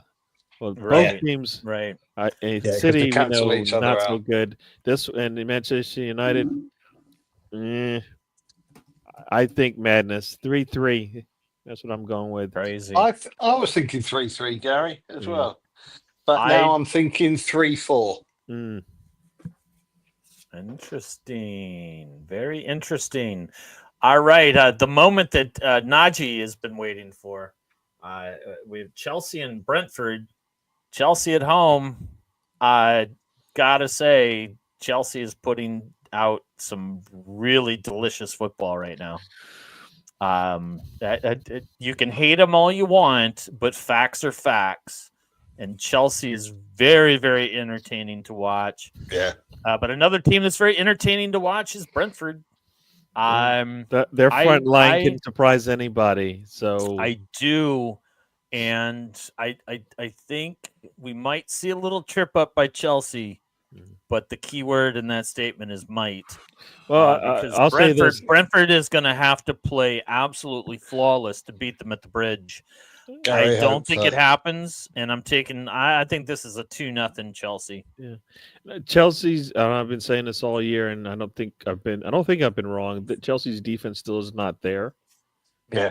And I think Brentford's offense has been clicking in a lot of games this season. So, and Chelsea's been lucky in some games that the teams they played, their offense just hasn't been right. But Brentford on their day, that whole front line can score against them. So this could be another one of those high scoring games. I of course I need Chelsea to lose because why wouldn't I?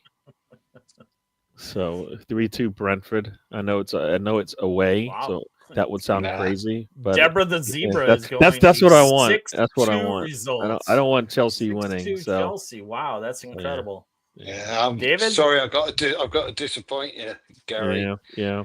You're going to still be in third place. Chelsea are going to win this game 2-1.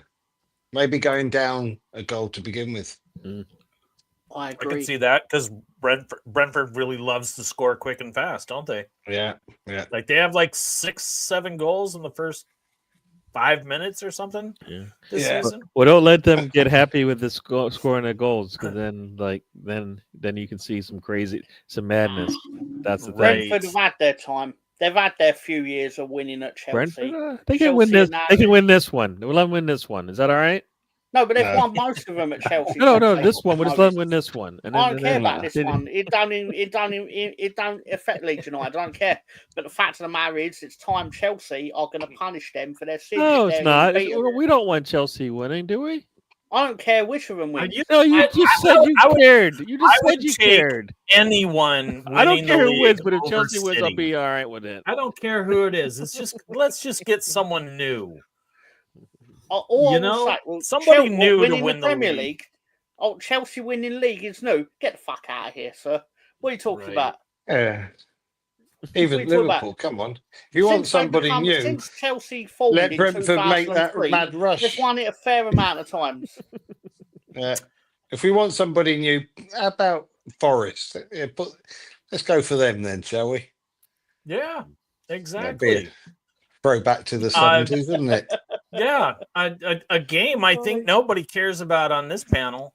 Southampton and Spurs. We do. Or as We want. Gary we likes want to, to laugh. as Gary likes to about that. We refer all to want to them laugh. as Come on. Don't that we all want to laugh? team. I think that team is going to be Spursy again and lose to the worst team in That the would league. be the best, wouldn't it? That'd be Oh, I can tell entertaining. you Good way what, to end a oh, Saturday, wouldn't it? If you could end your Saturday watching the worst team in the league actually get 3 points. How bad do they have to do for them to actually sack Russell Martin?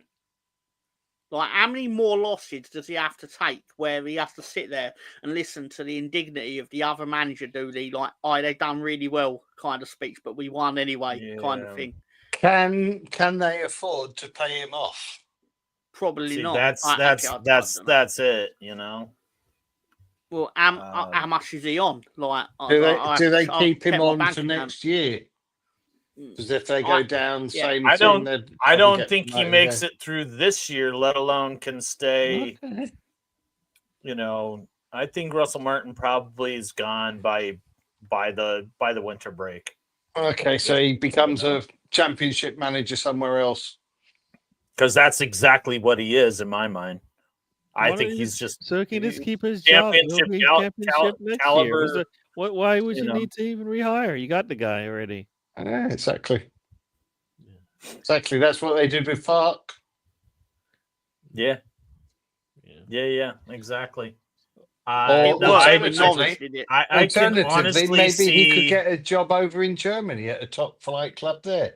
Right. I honestly see Southampton winning this because Spurs have been just when they lose, they are awful. That collapse against Chelsea. Oh my God. If losing eats at you, losing in that way will eat at you a lot faster. Yeah, no, I mean they're missing Basuma. They're missing, of course, missing Guerrero. players, aren't they? Yeah. I mean, you know, Van de Ven is out. So that they, like I said, don't we want to enjoy our Saturday right before dinner time and just laugh at the team? Don't you want to do that? This is the one. It doesn't mean anything to us, Gary. But it is fun to watch, isn't it? We're not vindictive and malicious at Leeds, you see. I'm certainly not. Is that so? I'm not a vindictive individual. Mr. Tom, Manchester United. Oh, fuck them. See, there you go. I'm not a vindictive individual, though, and I'll. You want them to have success, then, right? Manchester United. Didn't you just say like 10 minutes ago how much you loved Manchester United? Or did you say something totally opposite? I would pass a lie detector test. That would show I'm not a vindictive person. But you said, do I want Manchester United? I've never said I don't want Manchester United to have success. What I am saying is I can easily pick 91 teams. I'd rather have more success. Yeah. It's a good point. That would pass. Anyways, I want to have some fun at the end of the day. That's all. So how about it? Yeah, okay. Okay, we'll let you have your bit of fun then. I've got my work Christmas party on Monday, so basically I won't be watching Bournemouth versus West Ham. Oh, that's going to be a barn burn. Everybody's up for that one, right?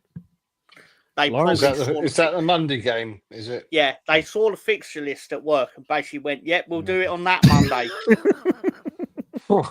Yeah, that's a...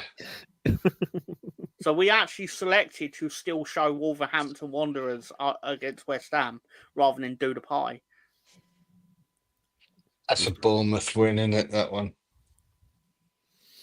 Yeah, 2-0, Bournemouth. Always remembering the past. I could see that. Yep. I wonder where Mark went. Yeah, I think he got bored. So let's talk about this final game and wrap it up. Yeah, sorry about that, guys. I was too busy watching Murder Gun during the bio break. That's how excited I am for a Nolte, Busey, and Seagal triple threat at the box office. I tell you, Bournemouth, West Ham, another match I could not be less excited about. Only because, and I'm sorry, Lawrence, and all you West Ham fans out there, but every time I see West Ham, I can't figure them out. They are so damn inconsistent. They're absolutely so talented. A little less talented now with Antonio being forever injured. That got very lucky. Wow. I mean, talk about a lucky man. We all saw the pictures. Yeah, that car didn't I look think like it's because he's anybody big. Survived it, much less just a broken leg. Godspeed to him. Hope he heals up nicely. Hope to see him out on the pitch. I don't think that's going to happen. Don't know enough about Bournemouth. Another team that I feel is just kind of... It feels like watching. Can't figure them out. Can't put a thumb on them. Yeah. Yeah, I may be cleaning house. I may not watch that one. And that tells me it's going to be 0-0 draw. That's what that's going to be, because it just doesn't excite me. It feels like watching no late Bournemouth. heroics Like from that Czechoslovakian bastard. Well, there we go. Else? I've said 2-0. 2-0. Or did I lose audio? Yeah, you lost everything. We lost you completely. I think I lost audio. I can't hear a thing. You know what? I can't hear him. What is he saying? Anybody got it? Mr. Tom, did you hear anything? He sounds like racist, no doubt. Oh, no. John, kick him out. I hear you. Nobody hears. Mark. Look, he's Mark, actually changing his stuff. with you, Mark. I was like, Can't what's believe going you said on? that. Can't believe you said that, Mark. I'm damn bio break taken way late. Would you have James's sound system? I know. I'm things are faulting here. I'm wow losing. I can't. All right, so I guess Merry that's Christmas it, right? to Deborah the Zebra. Apparently not going to be around for the next 2 weeks. Boy, that was anticlimactic on what was a kind of a fun show. Does anyone else have anything they want to add? Well, what are we doing next week? What are we doing next week? Next week is Festivus, the 4th annual Festivus. We will be there will be feats of strength. There will be airing of the grievances, and I think I'm going to try and get a Festivus pole and not decorate it. So please join us. Our Festivus episodes tend to be very, very ridiculous, especially when you hear my grievances. Everybody's got to air their grievances. That's right, and I think actually for the end of the show, I'm gonna fly in Gary O'Neill and I wrestle him for the right to manage Wolverhampton. Like I would ever want that job. In your Anyway, please join us, and then also please check out Mr. Tom's TV show. Actually, you have like 50 TV shows, don't you? Allegedly. And I still can't hear them. What'd you say, Mark? You guys are all still playing this joke, honey. I hear everybody. Before that, I'll be live with Sam Greenwood, where we will be discussing our top 5 Christmas movies Anyone at all? on Slags on the Dot. All right, I lost audio. This has been fun. Check us out Gary's tomorrow morning laughing at 3 p.m. We'll be chatting. Mr. Tom will be with me. That's our show. For the watch What a along. time to lose audio. I'll be on time if Leeds do well. Otherwise, I might sort her in just when I fucking feel like it. Yeah. You do that anyways. It doesn't matter if you win or lose. I gotta go myself, but please, everyone, join us. As you see the link for the after hours, I don't know if Gary, Tom, or David are gonna stick around. I know I'm not because Turbo time. I can't hear you guys.